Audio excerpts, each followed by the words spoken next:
ਵਾਹਿਗੁਰੂ ਜੀ ਕਾ ਖਾਲਸਾ ਵਾਹਿਗੁਰੂ ਜੀ ਕੀ ਫਤਿਹ। अस्सलाम वालेकुम आदाब वर्ज मैं ਤੁਹਾਡੀ ਹੋਸਟ ਅਨੀਰਮ ਕੌਰ ਤੇ ਮੈਂ ਟੀਵੀ ਫੋਰ ਦੇ ਸਾਰੇ ਦਰਸ਼ਕਾਂ ਤੇ ਸਰੋਤਿਆਂ ਨੂੰ ਜੀ ਆਇਆਂ ਕਹਿੰਦੀ ਆ ਪ੍ਰੋਗਰਾਮ ਸੱਚੋ ਸੱਚ ਵਿੱਚ ਜਿਹੜੇ ਇਸ ਪ੍ਰੋਗਰਾਮ ਨਾਲ ਦੇਸ਼ਾਂ ਵਿਦੇਸ਼ਾਂ ਤੋਂ ਜੁੜ ਚੁੱਕੇ ਨੇ। ਖਾਲਸਾ ਅਫੇਅਰ ਸੈਂਟਰ ਦੇ ਸੰਚਾਲਕ ਡਾਕਟਰ ਅਮਨਜੀਤ ਸਿੰਘ ਜੀ ਸਟੂਡੀਓ 'ਚ ਮੇਰੇ ਨਾਲ ਸ਼ਾਮਲ ਨੇ। ਉਹਨਾਂ ਨਾਲ ਗੱਲਬਾਤ ਕਰਕੇ ਅੱਜ ਦੇ ਅਹਿਮ ਇਸ਼ੂਜ਼ ਉੱਪਰ ਉਹਨਾਂ ਤੋਂ ਉਹਨਾਂ ਦਾ ਤਜ਼ੀਆ ਜਾਣਦੇ ਹਾਂ। ਜੀ ਡਾਕਟਰ ਸਾਹਿਬ ਵਾਹਿਗੁਰੂ ਜੀ ਕਾ ਖਾਲਸਾ ਵਾਹਿਗੁਰੂ ਜੀ ਕੀ ਫਤਿਹ। हाँ जी नीलम कौर जी ਤੁਹਾਨੂੰ ਵੀ ਤੇ ਦੁਨੀਆ ਭਰ 'ਚ ਬੈਠੇ ਸਾਡੇ ਬਹੁਤ ਹੀ ਪਿਆਰੇ ਸੋਹਣੇ ਸਿਆਣੇ ਟੀਵੀ 84 ਦੇ ਵਿਊਅਰਸ ਨੂੰ ਵੀ ਵਾਹਿਗੁਰੂ ਜੀ ਕਾ ਖਾਲਸਾ ਵਾਹਿਗੁਰੂ ਜੀ ਕੀ ਫਤਿਹ ਤੇ ਸਾਡੇ ਬਹੁਤ ਹੀ ਪਿਆਰੇ ਮੁਸਲਮਾਨ ਭੈਣਾਂ ਭਰਾਵਾਂ ਨੂੰ अस्सलाम वालेकुम। जी डॉक्टर साहब जी आनू प्रोग्राम सचो सच विच बहुत शुक्रिया जी डॉक्टर साहब। अज 2 मई 2023 19 विसाख नानकशाही संमत 555 ਦਾ ਦਿਨ ਹੈ ਤੇ ਡਾਕਟਰ ਸਾਹਿਬ ਪ੍ਰੋਗਰਾਮ ਸ਼ੁਰੂ ਕਰਨ ਤੋਂ ਪਹਿਲਾਂ ਅਸੀਂ ਦਰਸ਼ਕਾਂ ਤੇ ਸਰੋਤਿਆਂ ਨੂੰ ਹਮੇਸ਼ਾ ਤਰ੍ਹਾਂ ਦੱਸੀ ਵਿਊਅਰਸ ਆ ਜੇ ਤੁਸੀਂ ਹੱਕ ਸੱਚ ਇਨਸਾਫ ਤੇ ਪੈਰਾ ਦਿੰਦਾ ਇੱਕੋ ਇੱਕ ਚੈਨਲ ਟੀਵੀ 84 ਨੂੰ ਦੇਖਣਾ ਚਾਹੁੰਦੇ ਹੋ ਤਾਂ ਤੁਸੀਂ ਦੇਖ ਸਕਦੇ ਹੋ ਸਪੈਕਟਰਮ ਕੇਬਲ ਆਰਸੀਐਨ ਕੇਬਲ ਬੈਲਫੈਕਟਮ ਕੈਲੜਾ ਰੋਕੂ ਚਾਦੂ ਬਾਕਸ ਸ਼ਾਵਾ ਫੇਸਬੁੱਕ ਟੀਵੀ 84 ਦੀ ਐਪ ਰਾਹੀਂ online streaming and IP box ਤੇ ਤੁਸੀਂ ਟੀਵੀ 84 ਨੂੰ ਦੇਖ ਸਕਦੇ ਹੋ। ਵਿਊਅਰਸ ਜੇ ਤੁਸੀਂ ਟੀਵੀ 84 ਨਾਲ ਜਾਂ ਪ੍ਰੋਗਰਾਮ ਸੱਚੋ ਸੱਚ ਨਾਲ ਫੇਸਬੁੱਕ ਰਾਹੀਂ ਜੁੜੇ ਤਾਂ ਉਸ ਨੂੰ ਵੱਧ ਤੋਂ ਵੱਧ ਲਾਈਕ ਕਰੋ ਤੇ ਸ਼ੇਅਰ ਕਰੋ ਅਤੇ ਨਾਲ ਹੀ YouTube ਤੇ ਸਬਸਕ੍ਰਾਈਬ ਵੀ ਕਰੋ। ਇਹ ਵੀ ਦੱਸ ਦਿਓ ਕਿ ਤੁਸੀਂ ਟੀਵੀ 84 ਦੀ ਐਪ ਨੂੰ ਐਂਡਰੋਇਡ ਐਂਡ ਐਪ ਸਟੋਰ ਤੇ ਡਾਊਨਲੋਡ ਕਰਕੇ ਜੋ ਟੀਵੀ 84 ਦੀ ਲਾਈਵ ਸਟ੍ਰੀਮ ਹੈ ਇਸ ਨੂੰ ਤੁਸੀਂ 24 ਆਵਰਸ ਦੇਖ ਸਕਦੇ ਹੋ। ਸੋ ਵਿਊਅਰਸ ਪ੍ਰੋਗਰਾਮ ਦੀ ਸ਼ੁਰੂਆਤ ਕਰਨ ਜਾ ਰਹੇ ਹਾਂ ਅੱਜ ਦੀ ਸਪਾਂਸਰਸ਼ਿਪ ਦੇ ਵਾਲੇ ਨਾਲ ਕਿ ਅੱਜ ਦੇ ਪ੍ਰੋਗਰਾਮ ਸੱਚੋ ਸੱਚ ਨੂੰ ਸਪਾਂਸਰਸ਼ਿਪ ਕੀਤਾ ਗਿਆ ਹੈ ਟੈਕਸਸ ਤੋਂ ਵੀਰ ਅਮਨਵੀਰ ਸਿੰਘ ਜੀ ਵੱਲੋਂ ਅਤੇ ਸਰਦਾਰ ਗੋਵਿੰਦਰ ਸਿੰਘ ਜੀ ਵੱਲੋਂ। ਸੋ ਇਹਨਾਂ ਨੇ ਬੇਨਤੀ ਕੀਤੀ ਹੈ ਕਿ ਹੁਣ ਸਿੱਧ ਹੋ ਗਿਆ ਹੈ ਕਿ ਪੰਜਾਬ ਵਿੱਚ ਜਿਹੜੀ ਵੀ ਸਰਕਾਰ ਬਣਾ ਲਓ ਸੋ ਚੱਲਣਾ ਉਸਨੇ ਕੇਂਦਰ ਦੇ ਹੁਕਮਾਂ ਤੇ ਹੀ ਹੈ। ਸੋ ਭਗਵੰਤ ਮਾਨ ਅਤੇ ਆਮ ਆਦਮੀ ਪਾਰਟੀ ਇਸ ਦੀ ਸੱਜਰੀ ਉਦਾਹਰਨ ਹਨ। ਇਹਨਾਂ ਨੂੰ ਬਾਹਰੋਂ ਕਿੰਨੀ ਮਦਦ ਮਿਲੀ, ਲੋਕਾਂ ਨੇ ਕਿੰਨੀਆਂ ਆਸਾਂ ਲਾਈਆਂ ਪਰ ਅੱਜ ਸਾਡਾ ਕਾਣ ਕਰਨ ਨੂੰ ਇਹੀ ਮੋਰੇ ਲੱਗੇ ਨੇ। ਸੋ ਇਹ ਸ਼ੁਰੂਆਤ ਹੈ, ਅਜੇ ਅੱਗੇ ਹੋਰ ਵੀ ਬਹੁਤ ਕੁਝ ਦੇਖਣਾ ਹੈ। ਜੇ ਸੰਭਲ ਜਾਈਏ ਤਾਂ ਚੰਗੇ ਰਹਾਂਗੇ। ਪਾਤਸ਼ਾਹੀ ਦਾਵਾ ਹੀ ਸਾਡੀ ਜਿਹੜਾ ਮਕਸਦ ਹੈਗਾ ਸਾਡਾ। ਸੋ ਅੱਜ ਦੀ ਸਪਾਂਸਰਸ਼ਿਪ ਲਈ ਅਸੀਂ ਵੀਰ ਅਮਨਵੀਰ ਸਿੰਘ ਅਤੇ ਸਰਦਾਰ ਗੋਵਿੰਦਰ ਸਿੰਘ ਜੀ ਹੋਰਾਂ ਦਾ ਤਹਿ ਦਿਲ ਤੋਂ ਧੰਨਵਾਦ ਕਰਦੇ ਹਾਂ ਔਰ ਤੁਹਾਨੂੰ ਵੀ ਅਪੀਲ ਤੇ ਬੇਨਤੀ ਕਰਦੇ ਹਾਂ ਕਿ ਤੁਸੀਂ ਪ੍ਰੋਗਰਾਮ ਸੱਚੋ ਸੱਚ ਨੂੰ ਵੱਧ ਤੋਂ ਵੱਧ ਸਪਾਂਸਰ ਕਰੋ। ਸਪਾਂਸਰਸ਼ਿਪ ਲਈ ਤੁਸੀਂ ਸਾਨੂੰ ਕਾਲ ਕਰ ਸਕਦੇ ਸਾਡੇ ਫੋਨ ਨੰਬਰ ਤੇ 5166191984 ਸੇਮ ਨੰਬਰ ਤੇ WhatsApp ਕਰ ਸਕਦੇ ਹੋ। ਤੁਸੀਂ ਸਾਨੂੰ ਈਮੇਲ ਵੀ ਕਰ ਸਕਦੇ ਹੋ info@tv84.tv ਤੇ।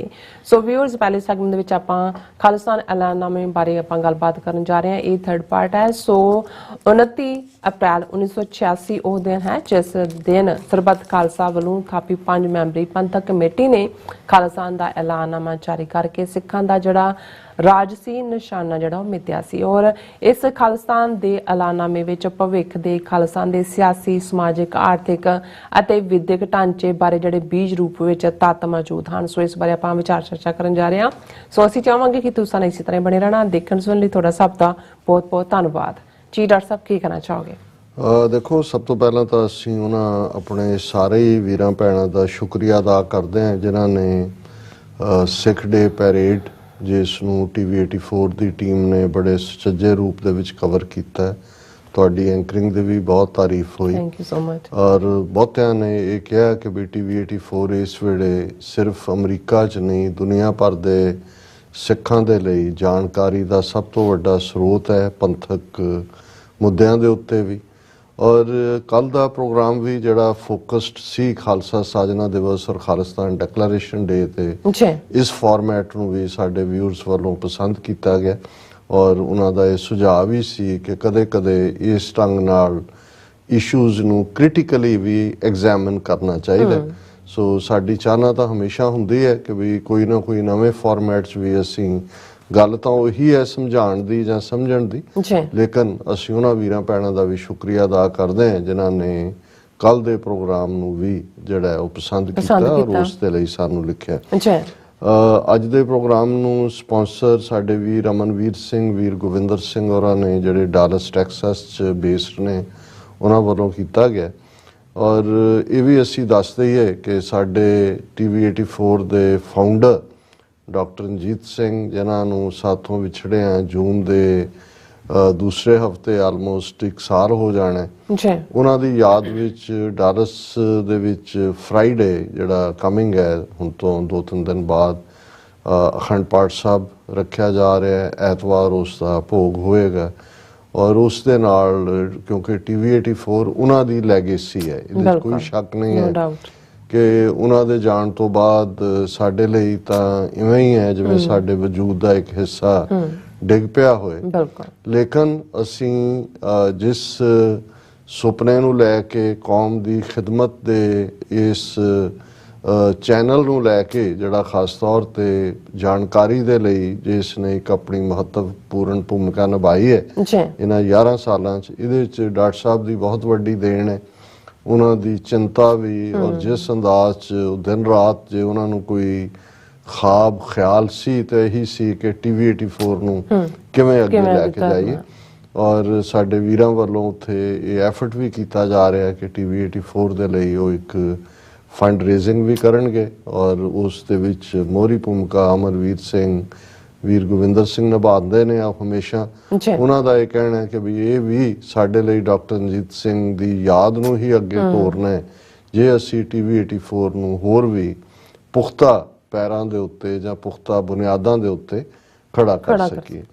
ਜਿਹੜਾ ਮੈਸੇਜ ਵੀ ਉਹਨਾਂ ਨੇ ਦਿੱਤਾ ਹੈ, ਕਿਉਂਕਿ ਦੋਵੇਂ ਹੀ ਬੜੇ ਸੁਲਝੇ ਹੋਏ ਵੀਰ ਨੇ, ਵੀਰ ਗੋਬਿੰਦਰ ਸਿੰਘ ਹੋਰੀ ਤਾਂ ਇੱਥੇ ਡਾਕਟਰ ਰਣਜੀਤ ਸਿੰਘ ਨਾਲ ਜਿਵੇਂ ਉਹਨਾਂ ਦਾ ਇਹੀ ਨਹੀਂ ਕਿ ਭਾਈ ਉਹਨਾਂ ਦਾ ਕਾਰੋਬਾਰੀ ਸਿਲਸਿਲਾ ਸੀ, ਲੇਕਿਨ ਭਰਾਵਾਂ ਵਾਂਗ ਔਰ ਇੱਕ ਦੂਜੇ ਦੇ ਜਿਹਨੂੰ ਤੁਸੀਂ ਦਿਲਾਂ ਦਾ ਮਹਿਰਮ ਕਹਿੰਦੇ ਹੋ ਉਵੇਂ ਹੁੰਦਾ। ਔਰ ਹੁਣ ਵੀ ਜਦੋਂ ਵੀਰ ਗੋਬਿੰਦਰ ਸਿੰਘ ਡਾਕਟਰ ਸਾਹਿਬ ਦਾ ਮੈਂਸ਼ਨ ਕਰਦੇ ਨੇ ਤਾਂ 1 ਮਿੰਟ ਜਿਹੜਾ ਹੈ ਉਹ ਫੋਨ ਤੇ ਚੁੱਪੀ ਹੋ ਜਾਂਦੀ ਹੈ, ਉਹ ਡੁਸਕਰੇ ਹੁੰਦੇ ਨੇ। ਔਰ ਉਹਨਾਂ ਦਾ ਹਮੇਸ਼ਾ ਇਹ ਕਹਿਣਾ ਹੈ ਕਿ ਭਾਈ ਅਸੀਂ ਉਸ ਯਾਰ ਦੀ ਯਾਦ ਨੂੰ ਹਮੇਸ਼ਾ ਜ਼ਿੰਦਾ ਰੱਖਾਂਗੇ। ਔਰ ਇਸੇ ਤਰ੍ਹਾਂ ਵੀਰ ਅਮਨਵੀਰ ਸਿੰਘ ਨੌਜਵਾਨ ਨੇ, ਫੁੱਲ ਆਫ ਐਨਰਜੀ, ਉਹ ਬਿਲਕੁਲ ਅੱਗੇ ਆ ਕੇ ਸ਼ੌਹਰਤ ਦੀ ਭੁੱਖ ਤੋਂ ਬਿਲਕੁਲ ਆਪਣੇ ਬੇਨਿਆਜ਼ੀ ਹੈ ਉਹਨਾਂ 'ਚ। ਔਰ ਉਹਨਾਂ ਨੂੰ ਜਿਹੜਾ ਇਹੀ ਹੈ ਕਿ ਕੌਮ ਦੀ ਗੱਲ ਅੱਗੇ ਤੁਰੇ ਔਰ ਬਹੁਤ ਮਿਹਨਤ ਕਰਦੇ ਨੇ, ਸਾਰੇ ਕਿਰਤੀ ਵੀਰ ਨੇ। ਔਰ ਜੋ ਪੰਜਾਬ ਦੇ ਵਿੱਚ 18 ਮਾਰਚ ਤੋਂ ਚੱਲ ਰਿਹਾ ਹੈ, ਨਜ਼ਰ ਤਾਂ ਪਹਿਲਾਂ ਹੀ ਭਗਵੰਤ ਮਾਨ ਦੀ ਸਰਕਾਰ ਬਣਦਿਆਂ ਹੀ ਨਜ਼ਰ ਆ ਗਿਆ ਸੀ ਕਿ ਬਹੁਤਿਆਂ ਨੂੰ ਕਿ ਭਾਈ ਇਹ ਕੀ ਹੈ, ਜਦੋਂ 6 ਰਾਜ ਸਭਾ ਮੈਂਬਰਾਂ ਚੋਂ 4 ਜਿਹੜੇ ਨੇ ਉਹ ਨੌਨ ਪੰਜਾਬੀ ਜਿਹੜੇ ਨੇ ਪੈਸਾ ਲੈ ਕੇ ਰੱਖੇ ਗਏ, ਨੀਤੀਆਂ ਦਾ ਸਿਲਸਿਲਾ ਸ਼ੁਰੂ ਹੋਇਆ, ਬਿਆਨਬਾਜ਼ੀਆਂ। ਔਰ ਜਿਵੇਂ ਈਵਨ ਡਾਕਟਰ ਅੰਬੇਦਕਰ ਜਾਂ ਸ਼ਹੀਦ ਭਗਤ ਸਿੰਘ ਉਹਨਾਂ ਦੇ ਵੀ ਇਮੇਜ ਯੂਜ਼ ਕੀਤੇ ਜਾ ਰਹੇ ਨੇ। ਨਾ ਇਹ ਅੰਬੇਦਕਰ ਰਾਈਟ ਨੇ, ਨਾ ਇਹ ਭਗਤ ਸਿੰਘ ਰਾਈਟ ਨੇ, ਨਾ ਇਹ ਸਿੱਖ ਨੇ, ਨਾ ਕੁਛ ਨੇ, ਹਿੰਦੂਤਵਾਦ ਦੇ ਹੱਥ ਠੋਕੇ ਨੇ। ਔਰ ਪਿਛਲੀਆਂ ਘਟਨਾਵਾਂ ਨੇ ਇਸ 1 ਸਾਲ ਦੇ ਵਿੱਚ ਇਹ ਸਾਬਤ ਕੀਤਾ ਹੈ ਕਿ ਭਾਈ ਇਹ ਉਵੇਂ ਹੀ ਜਿਵੇਂ ਕਾਂਗਰਸ ਦੇ ਜਾਂ ਅਕਾਲੀਆਂ ਦੇ ਵੀ ਜਿਹੜੇ ਥਾਪੇ ਹੋਏ 5 ਵਾਰ ਮੁੱਖ ਮੰਤਰੀ ਰਿਹਾ, ਬਾਦਲ ਵੀ ਦਿੱਲੀ ਦਰਬਾਰ ਦਾ ਸੂਬੇਦਾਰ ਸੀ, ਕੈਪਟਨ ਅਮਰਿੰਦਰ ਨੇ ਤਾਂ ਸਾਰੀਆਂ ਹੱਦਾਂ ਟੱਪ ਦਿੱਤੀਆਂ, ਉਹ ਤਾਂ ਸਿੱਧੇ ਤੌਰ ਦੇ ਉੱਤੇ ਹੀ ਹਿੰਦੂਤਵਾ ਦੇ ਏਜੰਡੇ ਤੇ ਸੀ। ਔਰ ਭਗਵੰਤ ਮਾਨ ਵੀ ਜਿਹੜਾ ਉਹ ਆਪਣੀ ਕੁਰਸੀ ਦੀ ਖਾਤਰ ਇਹਨੇ ਅਮਿਤ ਸ਼ਾਹ ਨਾਲ ਸਮਝੌਤਾ ਕੀਤਾ ਔਰ ਉਸੇ ਦੇ ਥੱਲੇ ਜੋ ਅੱਜ ਪੰਜਾਬ ਦੇ ਵਿੱਚ ਕਹਿਰ ਢਾਇਆ ਜਾ ਰਿਹਾ ਹੈ ਸੈਂਟਰਲ ਏਜੰਸੀਆਂ ਵੱਲੋਂ, ਇਹਦੇ ਬਾਵਜੂਦ ਕਿ ਭਾਰਤੀ ਕਨਸਟੀਟਿਊਸ਼ਨ ਦੇ ਵਿੱਚ ਲਾ ਐਂਡ ਆਰਡਰ ਜਿਹੜੀ ਹੈ ਉਹ ਸਟੇਟ ਦੀ ਜ਼ਿੰਮੇਵਾਰੀ ਹੈ, ਇਹ ਸਟੇਟ ਦਾ ਪੋਰਟਫੋਲੀਓ ਹੈ, ਸੈਂਟਰ ਐਡਰੈਸ ਇਹਦੇ 'ਚ ਇੰਟਰਫੀਅਰ ਨਹੀਂ ਕਰ ਸਕਦਾ। ਪਰ ਉਹਨਾਂ ਨੇ ਜਿਸ ਅੰਦਾਜ਼ ਦੇ ਵਿੱਚ ਪੰਜਾਬ ਦੇ ਵਿੱਚ ਸਾਰੇ ਜ਼ਿਲ੍ਹਾ ਹੈੱਡਕੁਆਰਟਰ 'ਚ NIA ਦੇ ਦਫ਼ਤਰ, ਟਾਰਚਰ ਸੈਂਟਰ ਔਰ ਅਜੀਤ ਡੋਵਲ ਔਰ ਦਿਨਕਰ ਗੁਪਤਾ ਦੀ ਡਾਇਰੈਕਟ ਕਮਾਂਡ ਥੱਲੇ ਅਜੇ ਵੀ ਸਾਡੇ ਕੋਲ ਖਬਰਾਂ ਆ ਰਹੀਆਂ ਨੇ ਪਰਿਵਾਰਾਂ ਨੂੰ ਚੁੱਕਿਆ ਜਾ ਰਿਹਾ, ਹਰਾਸ ਕੀਤਾ ਜਾ ਰਿਹਾ।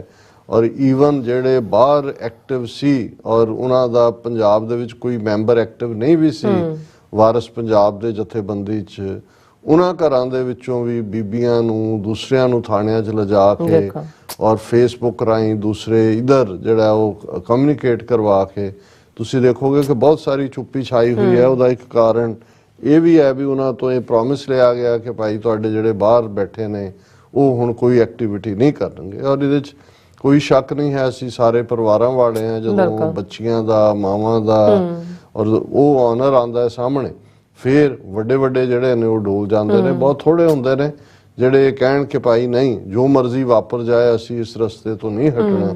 ਕਈਆਂ ਦੀ ਐਡਵਾਈਸ ਵੀ ਹੁੰਦੀ ਹੈ ਜੀ ਚਲੋ ਥੋੜੀ ਦੇਰ ਲਈ ਲੋ ਲਾਈ ਕਰੋ। ਸੋ ਉਹਨਾਂ ਨੇ ਬਿਲਕੁਲ ਠੀਕ ਕਿਹਾ ਕਿ ਭਾਈ ਜਿਹੜਾ ਸਾਡੀ ਇੱਕੋ ਇੱਕ ਮੰਗ ਹੋਣੀ ਚਾਹੀਦੀ ਹੈ, ਇਸ ਤੇ ਹੀ ਫੋਕਸ ਹੋਣਾ ਚਾਹੀਦਾ ਹੈ, ਪਾਤਸ਼ਾਹੀ ਦਾਵਾ। ਇਹੀ ਸਾਡਾ ਅਲਟੀਮੇਟ ਸੋਲੂਸ਼ਨ ਵੀ ਹੈ। ਬਾਕੀ ਅਸੀਂ ਜੋ ਮਰਜ਼ੀ ਕਰੀਏ, ਕੋਈ ਚੀਜ਼ ਉਹਦੇ ਚੋਂ ਜਿਹੜੀ ਹੈ ਲੱਭਣ ਦੀ ਕੋਸ਼ਿਸ਼ ਕਰੀਏ, ਕੋਈ ਦੂਜਾ ਕਰੀਏ, ਇਸ ਚੋਂ ਕੁਝ ਵੀ ਹੋਣ ਵਾਲਾ ਨਹੀਂ ਹੈ।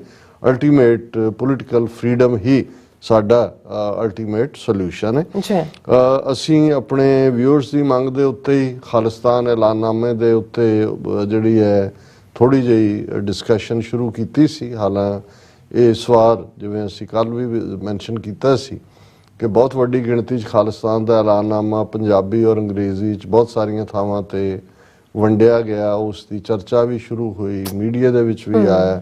ਸ਼ਾਇਦ ਇਹਨਾਂ ਸਾਰੇ 37 ਵਰਿਆਂ 'ਚ ਜਦੋਂ ਤੋਂ ਖਾਲਿਸਤਾਨ ਦੀ ਡੈਕਲੇਰੇਸ਼ਨ ਹੋਈ ਹੈ, ਪਹਿਲਾ ਮੌਕਾ ਹੈ ਕਿ ਇਸ ਦੇ ਉੱਤੇ ਬੜੀ ਬ੍ਰੌਡ ਡਿਸਕਸ਼ਨ ਹੋ ਰਹੀ ਹੈ। ਕਿਉਂਕਿ ਜਦੋਂ ਅਸੀਂ ਕਹਿੰਦੇ ਹਾਂ ਵੀ ਬੀਜ ਰੂਪ 'ਚ ਇਹਦੇ 'ਚ ਸਭ ਕੁਝ ਹੈ, ਤੇ ਬੀਜ ਨੇ ਕਿਵੇਂ ਰੁੱਖ ਬਣਨਾ ਹੈ ਤੇ ਉਸ ਰੁੱਖ ਨਾਲ ਕਿਵੇਂ ਆਜ਼ਾਦੀ ਦਾ ਜਿਹੜਾ ਮਿੱਠਾ ਫਲ ਹੈ ਉਸ ਨੇ ਲੱਗਣਾ ਹੈ, ਇਹ ਉਸ ਬੀਜ ਦੀ ਕੁਆਲਿਟੀ ਤੇ ਹੀ ਡਿਪੈਂਡ ਕਰਦਾ ਹੁੰਦਾ ਹੈ। ਬੀਜ ਤਾਂ ਬੀਜਿਆ ਗਿਆ ਔਰ ਬੀਜ ਰੂਪ ਦੇ ਵਿੱਚ ਇਹ ਸਭ ਕੁਝ ਮੌਜੂਦ ਹੈ। ਔਰ ਅਸੀਂ ਸਮਾਜਿਕ ਢਾਂਚੇ ਦੇ ਉੱਤੇ ਜਿਹੜਾ ਐਲਾਨਨਾਮੇ ਦਾ ਜਿਹੜਾ ਐਲਾਨ ਸੀ ਉਸ ਦੇ ਉੱਤੇ ਗੱਲ ਸ਼ੁਰੂ ਕੀਤੀ ਸੀ ਔਰ ਇਹ ਮੁੱਕਿਆ ਨਹੀਂ ਸੀ ਪੂਰਾ। ਮੈਂ ਉੱਥੋਂ ਹੀ ਸ਼ੁਰੂ ਕਰਦਾ ਅੱਗੇ ਕਿ ਖਾਲਿਸਤਾਨ ਦੀ ਪਾਲਿਸੀ ਗੁਰੂ ਆਸ਼ੇ ਮੁਤਾਬਕ ਸਰਬੱਤ ਦਾ ਭਲਾ ਮੰਗਣਾ, ਸੱਭਿਆਚਾਰਕ ਜੀਵਨ ਨੂੰ ਉਤਸ਼ਾਹਿਤ ਕਰਨਾ ਅਤੇ ਮਨੁੱਖੀ ਏਕਤਾ ਅਤੇ ਸਹਿਯੋਗ ਦੀ ਭਾਵਨਾ ਨੂੰ ਬੜਾਵਾ ਦੇਣਾ ਹੋਏਗਾ। ਮਨੁੱਖਤਾ ਦੀਆਂ ਵੰਡੀਆਂ ਜਿਵੇਂ ਕਿ ਜ਼ਾਤ-ਪਾਤ, ਛੂਤ-ਛਾਤ, ਨੀਚ-ਊਚ, ਸ਼ਹਿਰੀ ਅਤੇ ਪੇਂਡੂ, ਕਾਲੇ ਅਤੇ ਗੋਰੇ ਆਦਿ ਬਨੌਟੀ ਵੰਡੀਆਂ ਨਹੀਂ ਪੈਣ ਦਿੱਤੀਆਂ ਜਾਣਗੀਆਂ ਅਤੇ ਇਹਨਾਂ ਦਾ ਖਾਤਮਾ ਰਾਜਸੀ ਸ਼ਕਤੀ ਵਰਤ ਕੇ ਕੀਤਾ ਜਾਏਗਾ। ਇਸੇ ਤਰ੍ਹਾਂ ਬਾਕੀ ਹਾਨੀਕਾਰਕ ਅਤੇ ਦੁਖਦਾਈ ਸਮਾਜਕ ਅਨਬਰਾਬਰੀ ਵਾਲੀਆਂ ਕੁਰੀਤੀਆਂ, ਸਿੰਘਾਂ ਅਤੇ ਸਿੰਘਣੀਆਂ ਦੇ ਹੱਕਾਂ ਵਿੱਚ ਫਰਕ ਅਤੇ ਅਨਬਰਾਬਰੀ ਵੀ ਰਾਜਸੀ ਸ਼ਕਤੀ ਦੀ ਵਰਤੋਂ ਦੁਆਰਾ ਖਤਮ ਕੀਤੀ ਜਾਏਗੀ। ਇਹ ਬੜਾ ਅਹਿਮ ਹੈ ਕਿ ਜਿਹੜੀ ਪਾਲਿਸੀ ਹੋਏਗੀ ਸਾਡੀ ਸੋਸ਼ਲ ਦਾਇਰਾ ਕਾਰ 'ਚ ਉਹ ਸਾਰਿਆਂ ਦਾ ਭਲਾ, ਸਰਬੱਤ ਦਾ ਭਲਾ ਤੇ ਆਧਾਰਿਤ ਹੋਏਗੀ। ਔਰ ਬਹੁਤ ਵਾਰ ਜਦੋਂ ਇਹਨੂੰ ਇੱਕ ਕੱਟੜਵਾਦੀ ਥਿਓਕ੍ਰੈਟਿਕ ਸਟੇਟ ਜਾਂ ਮਜ਼ਹਬੀ ਸਟੇਟ ਦੇ ਤੌਰ ਤੇ ਵੀ ਕਈਆਂ ਵੱਲੋਂ ਪ੍ਰਚਾਰਿਆ ਜਾਂਦਾ ਹੈ, ਜਦੋਂ ਇਹ ਕਿਹਾ ਜਾਂਦਾ ਹੈ ਕਿ ਇਸ ਸੱਭਿਆਚਾਰਕ ਜੀਵਨ ਨੂੰ ਉਤਸ਼ਾਹਿਤ ਕਰਨਾ, ਕਿ ਤਹਿਜ਼ੀਬੀ ਵੈਲਿਊਜ਼, ਸੱਭਿਆਚਾਰ ਕਲਚਰ ਹੁੰਦਾ ਹੈ, ਕਿ ਵੀ ਇਹਦਾ ਮਤਲਬ ਜਿਹੜਾ ਹੈ ਕਿ ਧਰਮ ਸਾਡਾ ਕੋਈ ਆਪਣੇ ਕਲਚਰ ਦੇ ਖਿਲਾਫ ਨਹੀਂ ਹੈ, ਪਰ ਕਲਚਰ ਉਹ ਨਹੀਂ ਹੈ ਜੋ ਲੱਚਰਪੁਣੇ ਦੇ ਨਾਂ ਥੱਲੇ ਜਾਂ ਕੰਜਰਪੁਣਾ ਜੋ ਦਿਖਾਇਆ ਜਾਂਦਾ ਹੈ ਤੇ ਉਹਨੂੰ ਪੰਜਾਬੀ ਕਲਚਰ ਕਿਹਾ ਜਾਂਦਾ ਹੈ। ਸੋ ਜਿਹੜਾ ਸੱਭਿਆ ਦਾ ਮਤਲਬ ਹੀ ਕਲਚਰ ਹੁੰਦਾ, ਕਲਚਰ ਦਾ ਮਤਲਬ ਹੀ ਸੱਭਿਆ ਹੁੰਦਾ ਕਿ ਭਾਈ ਇੱਕ ਤਹਿਜ਼ੀਬ ਸ਼ੁਦਾ, ਇੱਕ ਸ਼ਾਇਸਤਗੀ ਵਾਲੀ ਜਿਹੜੀਆਂ ਵੈਲਿਊ ਸਿਸਟਮ ਹੈ ਔਰ ਉਸ ਦੇ ਨਾਲ ਮਨੁੱਖੀ ਏਕਤਾ, ਕਿ ਇਨਸਾਨ ਦਾ ਇਨਸਾਨ ਨਾਲ ਪਿਆਰ, ਉਸ ਨੂੰ ਬੜਾਵਾ ਦੇਣਾ, ਇਹਨਾਂ ਵੈਲਿਊਜ਼ ਨੂੰ ਇਨਕਰੇਜ ਕਰਨਾ ਹੋਏਗਾ।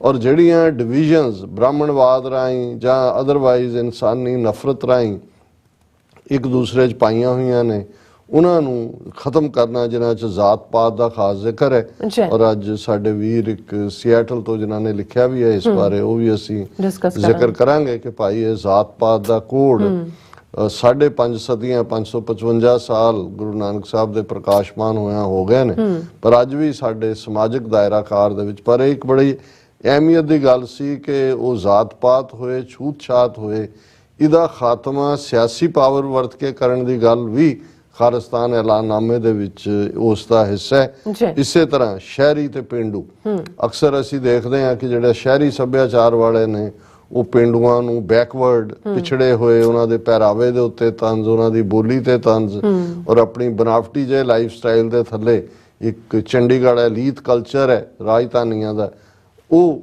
ਇਸ ਦਾ ਵੀ ਜ਼ਿਕਰ ਹੈ ਕਿ ਭਾਈ ਇਹ ਵੀ ਜਿਹੜਾ ਵਖਰੇਵਾਂ ਹੈ ਕਿ ਉਹਨਾਂ ਦੇ ਬੱਚੇ ਬੱਚੀਆਂ ਅੰਗਰੇਜ਼ੀ ਸਕੂਲਾਂ 'ਚ ਦੂਜੇ ਪੜ੍ਹਨਗੇ ਤੇ ਪਿੰਡਾਂ ਵਾਲਿਆਂ ਦੇ ਜਿਹੜੇ ਨੇ ਉਹ ਤੱਪੜਾਂ ਵਾਲੇ ਸਕੂਲ 'ਚ ਪੜ੍ਹ ਰਹੇ ਨੇ ਤੇ ਉਹ ਫਿਰ ਉਹਨਾਂ ਨੂੰ ਸਮਝਦੇ ਨੇ ਵੀ ਇਹ ਐਵੇਂ ਜਿਹੜੇ ਨੇ ਉਹ ਘਟੀਆ ਨੇ ਔਰ ਕਾਲਾ ਤਾਂ ਗੋਰਾ, ਇਹ ਰੇਸਿਜ਼ਮ ਵਾਲੀ ਇਸ਼ਾਰਾ ਹੈ ਵੀ ਇਹ ਨਹੀਂ ਹੋਏਗਾ ਔਰ ਇਹਨਾਂ ਦਾ ਖਾਤਮਾ ਰਾਜਸੀ ਸ਼ਕਤੀ ਵਰਤ ਕੇ ਕੀਤਾ ਜਾਏਗਾ। ਇਸੇ ਤਰ੍ਹਾਂ ਬਾਕੀ ਜਿਹੜੀਆਂ ਵੀ ਇਨਇਕੁਐਲਿਟੀ ਹੈ ਮੈਨ ਵਿਮਨ ਰਾਈਟਸ ਦੇ ਵਿੱਚ, ਸਿੰਘਾਂ ਸਿੰਘਣੀਆਂ ਦੇ ਹੱਕਾਂ 'ਚ, ਉਹਨਾਂ ਨੂੰ ਵੀ ਕਾਨੂੰਨੀ ਜਿਹੜਾ ਸਿਆਸੀ ਤਾਕਤ ਵਰਤ ਕੇ ਕਾਨੂੰਨੀ ਤੌਰ ਦੇ ਉੱਤੇ ਇਹਨੂੰ ਖਤਮ ਕੀਤਾ ਜਾਏਗਾ। ਖਾਲਿਸਤਾਨ ਆਪਣੇ ਗੁਆਂਢੀ ਦੇਸ਼ਾਂ ਨਾਲ ਖੁਸ਼ਗਵਾਰ ਸੰਬੰਧ ਬਣਾਉਣ ਨੂੰ ਪਹਿਲ ਦੇਵੇਗਾ ਕਿ ਇੰਡੀਆ ਵਾਂਗ ਜਿਹੜਾ ਲੜਾਈ ਕਰ ਰਿਹਾ ਹੈ ਪਾਕਿਸਤਾਨ ਨਾਲ 3 ਜੰਗਾਂ, ਸ੍ਰੀਲੰਕਾ 'ਚ ਇੰਟਰਫੀਅਰ ਕਰਕੇ ਕੀ ਕੀਤਾ, ਪਾਕਿਸਤਾਨ ਤੋੜ ਕੇ ਬੰਗਲਾਦੇਸ਼ ਬਣਾਇਆ, ਮਾਲਦੀਵ 'ਚ ਅੱਜ ਕੱਲ੍ਹ ਫਿਰ ਚੱਲ ਰਿਹਾ, ਨੇਪਾਲ ਦੇ ਵਿੱਚ ਕਿਵੇਂ ਉਹਨਾਂ ਦੀ ਬਲੌਕੇਡ ਕੀਤੀ। ਜਿਹੜੀ ਖਾਲਿਸਤਾਨ ਦੀ ਨੀਤੀ ਹੋਏਗੀ ਉਹ ਆਪਣੇ ਗੁਆਂਢੀ ਦੇਸ਼ਾਂ ਦੇ ਨਾਲ ਖੁਸ਼ਗਵਾਰ ਸੰਬੰਧਾਂ ਨੂੰ ਬਣਾਉਣਾ। ਖਾਲਿਸਤਾਨ ਕਮਾਂਡੋ ਫੋਰਸਿਸ ਦੇ ਕਮਾਂਡਰ ਇਨ ਚੀਫ ਜਨਰਲ ਹਰੀ ਸਿੰਘ ਹਨ। ਇਹ ਫੋਰਸ ਖਾਲਿਸਤਾਨ ਦੀ ਆਉਣ ਵਾਲੀ ਡਿਫੈਂਸ ਆਰਗੇਨਾਈਜੇਸ਼ਨ ਦੇ ਬਿੰਦੂ ਨਿਊਕਲੀਅਸ ਦਾ ਕੰਮ ਕਰੇਗੀ।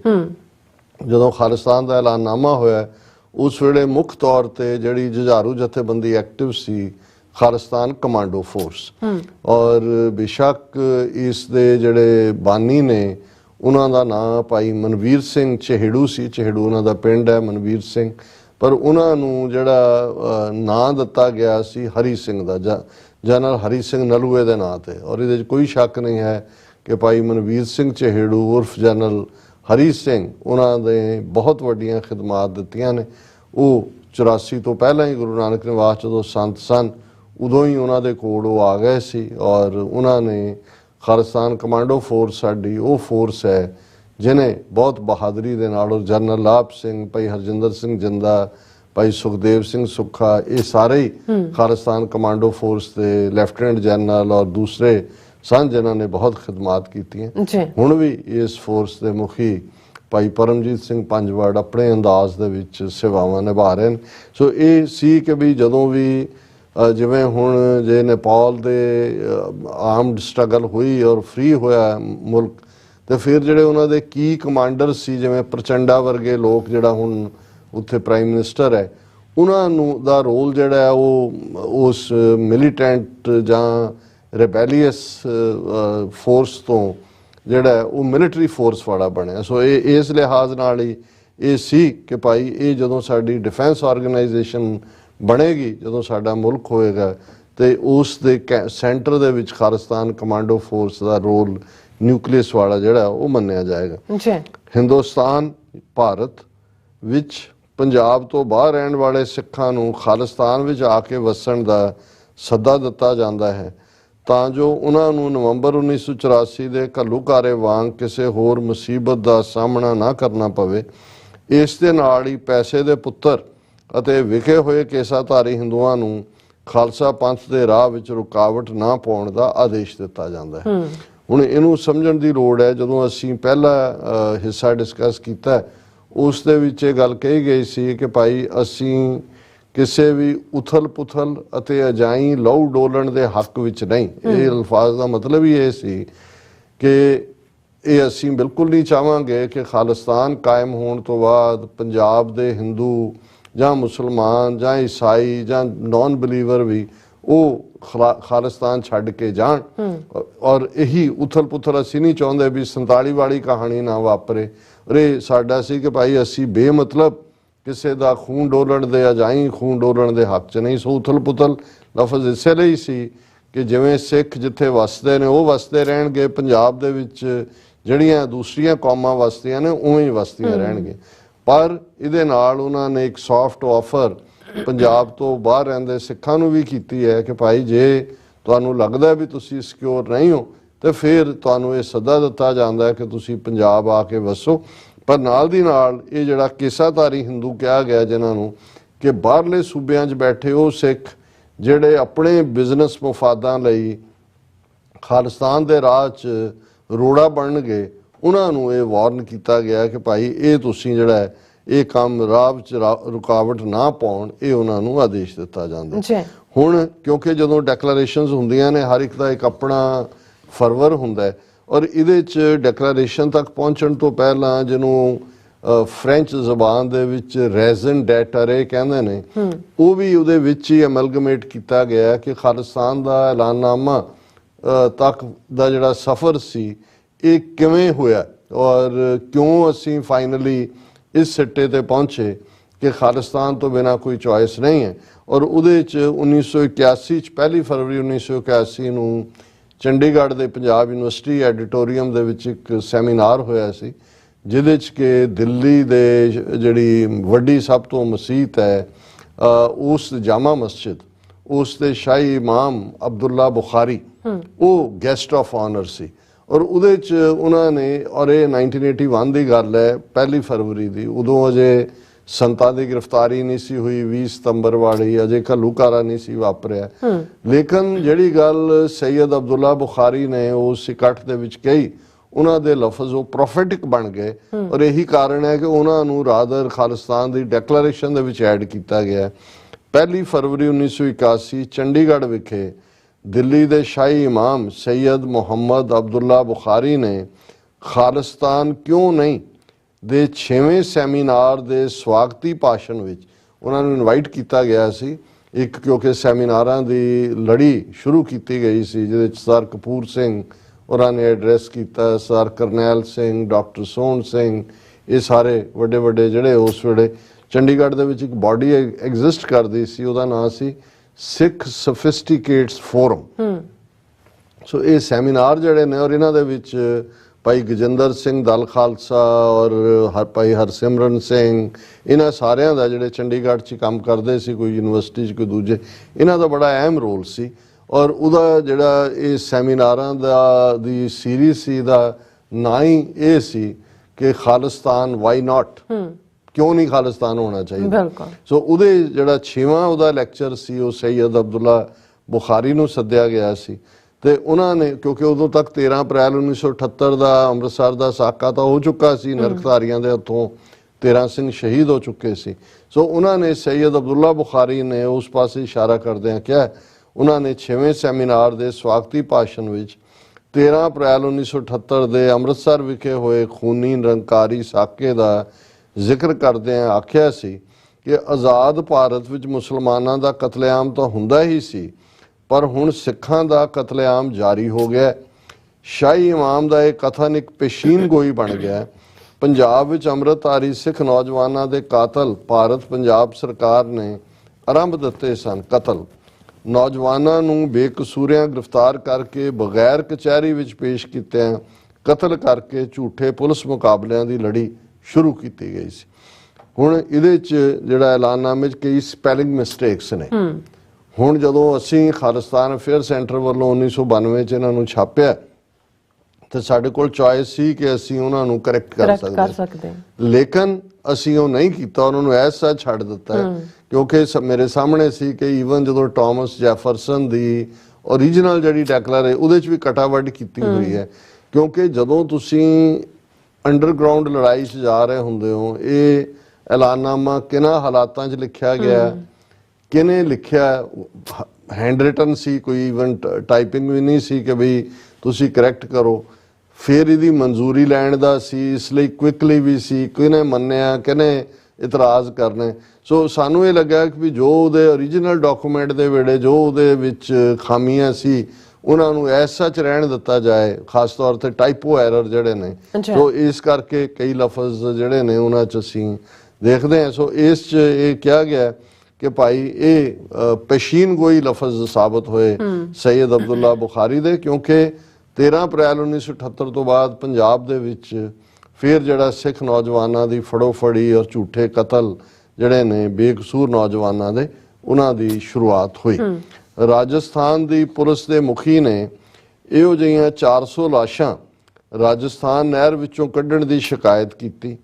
ਇਸ ਤੋਂ ਬਾਅਦ ਜੂਨ 1984 ਵਿੱਚ ਹਿੰਦ ਸਰਕਾਰ ਨੇ ਫੌਜੀ ਕਾਰਵਾਈ ਕਰਕੇ ਸ਼੍ਰੀ ਦਰਬਾਰ ਸਾਹਿਬ ਸਮੂਹ ਵਿੱਚ ਸ਼੍ਰੀ ਗੁਰੂ ਅਰਜਨ ਦੇਵ ਜੀ ਦੇ ਸ਼ਹੀਦੀ ਦਿਹਾੜੇ ਤੇ ਇਕੱਠੀਆਂ ਹੋਈਆਂ ਸੰਗਤਾਂ ਨੂੰ ਕਰਫਿਊ ਨਾਲ ਢੱਕ ਕੇ ਉਹਨਾਂ ਦਾ ਕਤਲੇਆਮ ਕੀਤਾ। ਇਸ ਤੋਂ ਉਪਰੰਤ ਪੰਜਾਬ ਦੇ ਸਾਰੇ ਵੱਡੇ ਵੱਡੇ ਗੁਰਦੁਆਰਿਆਂ ਵਿੱਚ ਫੌਜੀ ਘੇਰੇ ਪਾ ਕੇ ਫੌਜੀ ਤਾਕਤ ਦੀ ਵਰਤੋਂ ਕਰਕੇ ਸਿੱਖਾਂ ਦਾ ਕਤਲੇਆਮ ਕੀਤਾ। ਪੰਜਾਬ ਦੇ 12,000 ਤੋਂ ਵੱਧ ਪਿੰਡਾਂ ਵਿੱਚ ਕਰਫਿਊ ਲਗਾ ਕੇ ਅੰਮ੍ਰਿਤਧਾਰੀ ਸਿੰਘਾਂ ਨੂੰ ਭਾਲ ਕੇ ਕਤਲ ਕੀਤਾ। ਅੰਮ੍ਰਿਤਧਾਰੀ ਸਿੰਘਾਂ ਦੇ ਕਤਲੇਆਮ ਤੋਂ ਪਹਿਲਾਂ ਹਿੰਦੂ ਫੌਜੀ ਅਫਸਰਾਂ ਅਤੇ ਸਿਪਾਹੀਆਂ ਨੂੰ ਮਾਨਸਿਕ ਅਤੇ ਜਜ਼ਬਾਤੀ ਪੱਖੋਂ ਸਿੱਖਾਂ ਦੇ ਬੀਜ ਨਾਸ ਕਰਨ ਲਈ ਤਿਆਰ ਕਰਨ ਦਾ ਕੰਮ ਫੌਜ ਦੀ ਸਰਕਾਰੀ ਪੱਤਰਕਾ ਬਾਤਚੀਤ ਰਾਹੀਂ ਕੀਤਾ ਗਿਆ। ਬਾਤਚੀਤ ਵਿੱਚ ਇਹ ਸਾਫ਼ ਲਿਖਿਆ ਹੋਇਆ ਸੀ ਕਿ ਅੰਮ੍ਰਿਤਧਾਰੀ ਸਿੱਖਾਂ ਦੀ ਕੀ ਨਿਸ਼ਾਨੀ ਹੈ। ਭਾਵੇਂ ਉਹ ਵੇਖਣ ਨੂੰ ਸ਼ਰੀਫ ਅਤੇ ਭਲੇ ਲੱਗਦੇ ਹੋਣ, ਪਰ ਦਰਅਸਲ ਉਹ ਕਾਤਲ, ਦੇਸ਼ ਵਿਰੋਧੀ ਅਤੇ ਅੱਤਵਾਦੀ ਹੁੰਦੇ ਹਨ। ਇਸ ਲਈ ਹਰ ਇੱਕ ਫੌਜੀ ਦਾ ਫਰਜ਼ ਬਣ ਜਾਂਦਾ ਹੈ ਕਿ ਜੇ ਕਿਤੇ ਉਹਨਾਂ ਨੂੰ ਅੰਮ੍ਰਿਤਧਾਰੀ ਸਿੱਖ ਦਿਸ ਜਾਵੇ ਤਾਂ ਉਸ ਦਾ ਖੁਰਾ ਖੋਜ ਆਪਣੇ ਉੱਚ ਅਧਿਕਾਰੀਆਂ ਕੋਲ ਭੇਜਣ। ਇਹੋ ਜਿਹੀ ਕਾਰਵਾਈ ਦੁਨੀਆ ਦੇ ਇਤਿਹਾਸ ਵਿੱਚ ਕਦੇ ਵੀ ਕਿਸੇ ਫੌਜ ਨੇ ਆਪਣੇ ਹੀ ਮੁਲਕ ਦੇ ਵਾਸੀਆਂ ਨਾਲ ਨਹੀਂ ਕੀਤੀ। ਬਿਲਕੁਲ। ਹੁਣ ਜਿਹੜੀ ਰਾਜਸਥਾਨ ਨਹਿਰ ਹੈ ਪੰਜਾਬ ਤੋਂ ਰਾਜਸਥਾਨ ਜਾਂਦੀ, ਉਹ ਦਰਿਆ ਵਰਗੀ ਹੈ, ਬਹੁਤ ਚੌੜਾ ਔਰ ਪੂਰਾ ਦਰਿਆ ਹੈ। ਹੁਣ ਹੁੰਦਾ ਕੀ ਹੈ ਵੀ ਬਹੁਤ ਵਾਰ ਕਿ ਕੁਝ ਲੋਕ ਇਹ ਜਿਹੜੇ ਨੇ ਜਿਨ੍ਹਾਂ ਨੇ ਆਤਮਘਾਤ ਜਿਹੜਾ ਉਹ ਕਨਾਲ 'ਚ ਛਾਲ ਮਾਰੀ ਤੇ ਉਹ ਮਰ ਗਏ। ਹੁਣ ਜਦੋਂ ਇਹ ਰਾਜਸਥਾਨ ਕੈਨਾਲ ਪੰਜਾਬ ਚੋਂ ਨਿਕਲਦੀ ਹੈ, ਜਦੋਂ ਰਾਜਸਥਾਨ ਦੇ ਵਿੱਚ ਐਂਟਰ ਕਰਦੀ ਹੈ ਤਾਂ ਉਹਨਾਂ ਨੇ ਬੈਰੀਕੇਡ ਲਾਏ ਹੋਏ ਨੇ, ਔਰ ਜਿਹੜੀ ਕੋਈ ਲਾਸ਼ ਇਧਰੋਂ ਗਈ ਹੈ ਉਸ ਨੂੰ ਉੱਥੋਂ ਕੱਢ ਕੇ ਤੇ ਉਹਦਾ ਉਹ ਦਾਹ ਸੰਸਕਾਰ ਕਰ ਦਿੰਦੇ ਨੇ। ਇਹ ਇੱਕ ਪਾਰਟ ਰਿਹਾ। ਪਰ ਹੋਇਆ ਕੀ ਕਿ 1978 ਤੋਂ ਇੱਕਦਮ ਬਾਅਦ ਇਹਨਾਂ ਨੇ ਜਦੋਂ ਪੁਲਿਸ ਨੇ ਔਰ 1980-81 ਤੱਕ ਪਹੁੰਚਦੇ ਆ, ਸਿੱਖ ਨੌਜਵਾਨਾਂ ਨੂੰ ਘਰੋਂ ਚੁੱਕਣਾ, ਗਾਇਬ ਕਰ ਦੇਣਾ, ਮਾਰਨਾ ਔਰ ਨਹਿਰ ਸੁੱਟ ਦੇਣਾ। ਰਾਜਸਥਾਨ ਇਹ ਔਰ ਅਫੀਸ਼ੀਅਲ ਕੰਪਲੇਂਟ ਸੀ ਰਾਜਸਥਾਨ ਗਵਰਨਮੈਂਟ ਦੀ ਪੰਜਾਬ ਸਰਕਾਰ ਨੂੰ ਕਿ ਭਾਈ ਇੰਨੇ ਪੀਰੀਅਡ ਦੇ ਵਿੱਚ 400 ਲਾਸ਼ਾਂ ਸਾਡੇ ਆਈਆਂ ਨੇ ਔਰ ਇਹ ਸਾਡਾ ਖਰਚ ਇੰਨਾ ਹੋ ਰਿਹਾ, ਤੁਸੀਂ ਇਸ ਨੂੰ ਜਿਹੜਾ ਕੰਪਨਸੇਟ ਕਰੋ। ਸੋ ਉਦੋਂ ਇਹ ਗੱਲ ਸਾਹਮਣੇ ਆਈ ਵੀ ਕਿਸ ਲੈਵਲ ਦੇ ਉੱਤੇ ਚੁੱਕ ਕੇ ਜਿਹੜੇ ਨੇ ਨੌਜਵਾਨਾਂ ਨੂੰ ਮਾਰਿਆ ਜਾ ਰਿਹਾ। ਔਰ ਫਿਰ ਦੂਸਰਾ ਜਿਹੜਾ ਅਸੀਂ ਦੇਖਦੇ ਹਾਂ, ਹਾਲਾਂ ਜਿਹੜਾ ਕਾਊਂਟਰ ਵਾਈਟ ਪੇਪਰ ਅਸੀਂ ਜਾਰੀ ਕੀਤਾ ਸੀ ਸਰਕਾਰ ਦੇ ਵਾਈਟ ਪੇਪਰ ਦੇ ਜਵਾਬ 'ਚ ਨਵੰਬਰ-ਦਸੰਬਰ 1984 'ਚ, ਉਦੋਂ ਤੱਕ ਸਾਡੇ ਕੋਲ 37 ਇਤਿਹਾਸਕ ਗੁਰਦੁਆਰਿਆਂ ਦੀ ਲਿਸਟ ਸੀ ਜਿਹਦੇ ਤੇ ਸਰਕਾਰ ਨੇ 3 ਜੂਨ 1984 ਨੂੰ ਧਾਵਾ ਬੋਲਿਆ। ਹੁਣ ਉਹਦਾ ਨੰਬਰ ਹੋਰ ਵੀ ਵੱਧਦਾ ਜਾਂਦਾ, ਪਰ ਮੈਨੂੰ ਲੱਗਦਾ ਵੀ ਸਾਨੂੰ ਉਸ ਨੰਬਰ ਤੇ ਸਟਿਕ ਕਰਨਾ ਚਾਹੀਦਾ ਜਿਹੜਾ ਅਸੀਂ ਕਾਊਂਟਰ ਕਰਦੇ ਆ। ਕਿਹਾ ਸੀ ਇਹਦੇ 'ਚ ਨੰਬਰ ਨਹੀਂ ਦਿੱਤਾ ਗਿਆ ਐਲਾਨਨਾਮੇ 'ਚ, ਪਰ ਉਹਦੇ 'ਚ ਉਹਨਾਂ ਨੇ ਕਿਹਾ ਕਿ ਭਾਈ ਕਰਫਿਊ ਲਾਇਆ, 12,000 ਤੋਂ ਵੱਧ ਪਿੰਡਾਂ 'ਚ ਅੰਮ੍ਰਿਤਧਾਰੀ ਸਿੰਘਾਂ ਨੂੰ ਚੁੱਕਿਆ ਗਿਆ, ਫੌਜੀਆਂ ਨੇ ਘੇਰਾ ਪਾਇਆ। ਔਰ ਜਿਹੜਾ ਦੂਸਰਾ ਪਾਰਟ ਅਕਸਰ ਅਸੀਂ ਪ੍ਰੋਗਰਾਮ 'ਚ ਆਰਮੀ ਵੱਲੋਂ ਇੱਕ ਫੋਰਟਨਾਈਟਲੀ, ਜਿਹਨੂੰ ਅਮਰੀਕਨ ਬਾਈ ਵੀਕਲੀ ਕਹਿਣਗੇ, 15 ਰੋਜ਼ਾ ਉਹਨਾਂ ਦੀ ਇੱਕ ਪਬਲੀਕੇਸ਼ਨ ਹੈ ਬਾਤਚੀਤ, ਉਹ ਫੌਜੀ ਛਾਉਣੀਆਂ ਦੇ ਵਿੱਚ ਸਰਕੂਲੇਟ ਕੀਤੀ ਗਈ ਵੱਡੇ ਪੈਮਾਨੇ ਤੇ। ਇਹ ਜੇ ਮੈਂ ਗਲਤ ਨਾ ਹੋਵਾਂ ਕਿ 10 ਜੁਲਾਈ ਦੇ ਦਿਨ 1984 ਚ ਕੀਤੀ ਗਈ। ਔਰ ਉਹਦੇ ਚ ਇਹ ਕਿਹਾ ਗਿਆ ਸੀ ਕਿ ਭਾਈ a few people are baptized in the name of religion, they wear a miniature kirpan round their neck and are called amritdharis। ਇਹ ਜਿਹੜੇ ਬਿਹਾਰ, ਯੂਪੀ, ਮਦਰਾਸੀ, ਬੰਗਾਲੀ ਫੌਜੀਆਂ ਨੇ ਪਿੰਡਾਂ 'ਚ ਜਾਣਾ ਸੀ, ਉਹਨਾਂ ਨੂੰ ਇਹ ਪਛਾਣ ਦਿੱਤੀ ਗਈ ਕਿ ਉਹਨਾਂ ਨੇ ਕਿਹਨੂੰ ਨਿਸ਼ਾਨਾ ਬਣਾਉਣਾ, ਕਿਹੜੀ ਉਹਨਾਂ ਦੀ ਟਾਰਗੇਟਡ ਕਰਾਊਡ ਹੈ ਜਿਸ ਨੂੰ ਉਹਨਾਂ ਨੇ ਮਾਰਨਾ।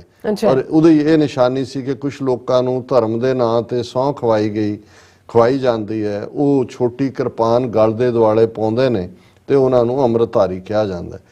ਐਨ ਅਪੀਲ, ਫਿਰ ਇਹ ਅਪੀਲ ਸੀ ਕਿ these Amritdharis, they are very dangerous people. They may appear innocent from outside, but basically they are committed to arson, murder and loot. Any information about the whereabouts of Amritdharis should be brought in the notice of nearby army authorities. It will be a great service to the Indian nation. ਇਹ ਇਸੇ ਦਾ ਹੀ ਮੈਂ ਅੰਗਰੇਜ਼ੀ ਚ ਉਹਨੇ exact ਲਫ਼ਜ਼ ਕਿਹਾ ਨੇ, ਪੰਜਾਬੀ ਚ ਉਹਨਾਂ ਨੇ ਕਿਹਾ ਕਿ ਭਾਈ ਬਾਤਚੀਤ ਚ ਉਹਨਾਂ ਨੇ ਸਾਫ਼ ਕਰ ਦਿੱਤਾ ਸੀ। ਔਰ ਨਾਲ ਹੀ ਉਹਨਾਂ ਨੇ ਕਿਹਾ ਕਿ ਇਹੋ ਜਿਹੀ ਕਾਰਵਾਈ ਦੁਨੀਆ ਦੇ ਇਤਿਹਾਸ ਵਿੱਚ ਕਦੇ ਵੀ ਕਿਸੇ ਫੌਜ ਨੇ ਆਪਣੇ ਮੁਲਕ ਦੇ ਵਾਸੀਆਂ ਨਾਲ ਨਹੀਂ ਕੀਤੀ। ਹਾਲਾਂਕਿ ਕੁਝ ਅਰਸਾ ਬਾਅਦ ਉਹਨੂੰ ਬਾਤਚੀਤ ਨੂੰ ਚੈਲੰਜ ਕੀਤਾ ਗਿਆ ਪੰਜਾਬ ਹਰਿਆਣਾ ਹਾਈ ਕੋਰਟ, ਫਿਰ ਫੌਜ ਨੇ ਵਾਪਸ ਲਿਆ, ਲੇਕਿਨ ਉਹ ਕੰਮ ਬਰਾਬਰ ਜਾਰੀ ਰਿਹਾ।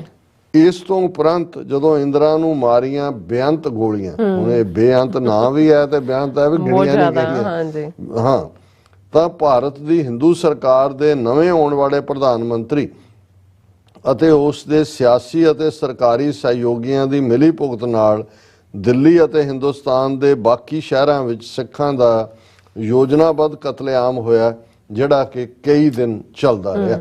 ਹੁਣ ਇਸ ਗੱਲ ਦਾ ਧਿਆਨ ਰਹੇ ਕਿ ਅਮਰੀਕਾ 'ਚ ਆਲਮੋਸਟ ਜਿੰਨੀਆਂ ਅਸੈਂਬਲੀਜ਼ ਨੇ ਪਾਸ ਕੀਤਾ ਹੈ ਨਵੰਬਰ 84 ਨੂੰ ਸਿੱਖ ਜੈਨੋਸਾਈਡ ਮਾਨਤਾ ਦਿੰਦੇ ਆ, 30,000 ਦੀ ਫਿਗਰ ਦਿੱਤੀ ਗਈ ਹੈ, ਜਦੋਂ ਕਿ ਜੇ ਤੁਸੀਂ ਭਾਰਤੀ ਸੋਰਸਿਸ ਤੋਂ 3-4 ਹਜ਼ਾਰ ਦਿੱਲੀ 'ਚ ਸਮੇਟ ਦਿੰਦੇ ਨੇ, 1000 ਕਿਤੇ ਹੋਰ, ਉਹ 5000 ਨੂੰ ਕ੍ਰਾਸ ਨਹੀਂ ਕਰਦੇ। ਪਰ ਇਹ ਭਾਰਤ ਭਰ ਦੇ ਸ਼ਹਿਰਾਂ, ਗਲੀਆਂ, ਕੂਚਿਆਂ 'ਚ 30,000 ਤੋਂ ਜ਼ਿਆਦਾ ਸਿੱਖਾਂ ਦਾ ਯੋਜਨਾਬੱਧ ਢੰਗ ਦੇ ਨਾਲ ਜਿਹੜਾ ਹੈ ਉਹ ਨਸਲਕੁਸ਼ੀ ਕੀਤੀ ਗਈ। ਇਸ ਕਤਲੇਆਮ ਨੇ ਨਾਦਰ ਸ਼ਾਹ ਦੇ ਦਿੱਲੀ ਵਿੱਚ ਕੀਤੇ ਹੋਏ ਕਤਲੇਆਮ ਨੂੰ ਕੋਹਾਂ ਪਿੱਛੇ ਛੱਡ ਦਿੱਤਾ। ਹੁਣ ਬਹੁਤ ਵਾਰ ਜਦੋਂ ਲੁੱਟ ਦਾ ਜ਼ਿਕਰ ਹੁੰਦਾ ਹੈ ਤੇ ਨਾਦਰਸ਼ਾਹੀ ਲੁੱਟ, ਨਾਦਰਸ਼ਾਹੀ ਕਤਲੇਆਮ, ਕਿਉਂਕਿ 1739 ਚ ਜਦੋਂ ਨਾਦਰ ਸ਼ਾਹ ਨੇ ਦਿੱਲੀ ਦੇ ਵਿੱਚ ਸੂਰਜ ਚੜ੍ਹਨ ਤੋਂ ਲੈ ਕੇ ਡੁੱਬਣ ਤੱਕ ਹੀ ਕਤਲੇਆਮ ਕੀਤਾ, ਉਹਨੂੰ ਵਰਸਟ ਕਿਹਾ ਜਾਂਦਾ। ਪਰ ਇਹ ਜਿਸ ਲੈਵਲ ਦੇ ਉੱਤੇ ਕੱਲਾ ਦਿੱਲੀ ਨਹੀਂ, ਨਾਦਰ ਸ਼ਾਹ ਨੇ ਤਾਂ ਦਿੱਲੀ 'ਚ ਹੀ ਕੀਤਾ, ਇਹ ਭਾਰਤ ਭਰ ਦੀਆਂ ਮੁੱਖ ਸਟੇਟਾਂ 'ਚ ਜਿੱਥੇ ਇਹ ਸਿੱਖਾਂ ਦੀ ਨਸਲਕੁਸ਼ੀ ਕਈ ਦਿਨ ਚੱਲਦੀ ਰਹੀ। 31 ਅਕਤੂਬਰ ਲੇਟ ਨਾਈਟ ਤੋਂ ਸ਼ੁਰੂ ਹੋ ਕੇ ਆਲਮੋਸਟ ਨਵੰਬਰ 4 ਨਵੰਬਰ 5 ਤੱਕ ਕਈ ਥਾਵਾਂ ਤੇ, ਜਿਵੇਂ ਹੁਣ ਹਰਿਆਣੇ ਦੇ ਵਿੱਚ ਹੋਂਦ ਚਿੱਲੜ ਦੀ ਸਿੱਖ ਨਸਲਕੁਸ਼ੀ ਸਾਹਮਣੇ ਆਈ ਹੈ, ਬਾਕੀ ਥਾਵਾਂ ਤੇ ਉਹ ਕਈ ਦਿਨ ਤੱਕ ਚੱਲਦੀ ਰਹੀ। ਫਿਰ ਇਹਦੇ 'ਚ ਜਦੋਂ 1985 ਦੇ ਵਿੱਚ ਚੋਣਾਂ ਪੰਜਾਬ 'ਚ ਹੋਈਆਂ ਰਾਜੀਵ ਲੌਂਗੋਵਾਲ ਅਕੋਰਡ ਤੋਂ ਬਾਅਦ, ਔਰ ਸੁਰਜੀਤ ਸਿੰਘ ਬਰਨਾਲਾ ਚੀਫ ਮਿਨਿਸਟਰ ਬਣਿਆ ਸੀ, ਤੇ ਉਹਨੇ ਰਿਟਾਇਰਡ ਜੱਜ ਪੰਜਾਬ ਹਰਿਆਣਾ ਹਾਈ ਕੋਰਟ ਦੇ ਜਸਟਿਸ ਅਜੀਤ ਸਿੰਘ ਬੈਂਸ, ਉਹਨਾਂ ਦੀ ਪ੍ਰਧਾਨਗੀ ਥੱਲੇ ਇੱਕ ਜਿਹੜੀ ਹੈ ਉਹਨਾਂ ਨੇ ਕਮੇਟੀ ਬਣਾਈ ਸੀ ਕਿ ਜਿਹੜੇ ਝੂਠੇ ਜੇਲ੍ਹਾਂ 'ਚ ਇਕੱਲੇ ਹੀ ਨਹੀਂ ਵੀ ਮਾਰੇ, ਬਹੁਤ ਸਾਰੇ ਵੱਡੀ ਗਿਣਤੀ 'ਚ ਉਹਨਾਂ ਨੇ ਛੋਟੇ ਛੋਟੇ ਬੱਚੇ ਵੀ ਜਿਹੜੇ ਨੇ ਉਹ ਟਾਡਾ ਔਰ ਦੂਸਰੇ ਕਾਨੂੰਨਾਂ ਦੇ ਥੱਲੇ, ਜਿਵੇਂ ਹੁਣ NSA ਜੇ ਤੇ ਮਰਜ਼ੀ ਲਾ ਦਿਓ, ਜਿਵੇਂ 10 ਸਾਡੇ ਵੀਰ ਜਿਹੜੇ ਨੇ NSA ਲਾ ਕੇ 2900 ਕਿਲੋਮੀਟਰ ਦੂਰ ਨਵਾਂ ਕਾਲਾ ਪਾਣੀ ਡਿਬਰੂਗੜ੍ਹ 'ਚ ਭੇਜੇ ਨੇ।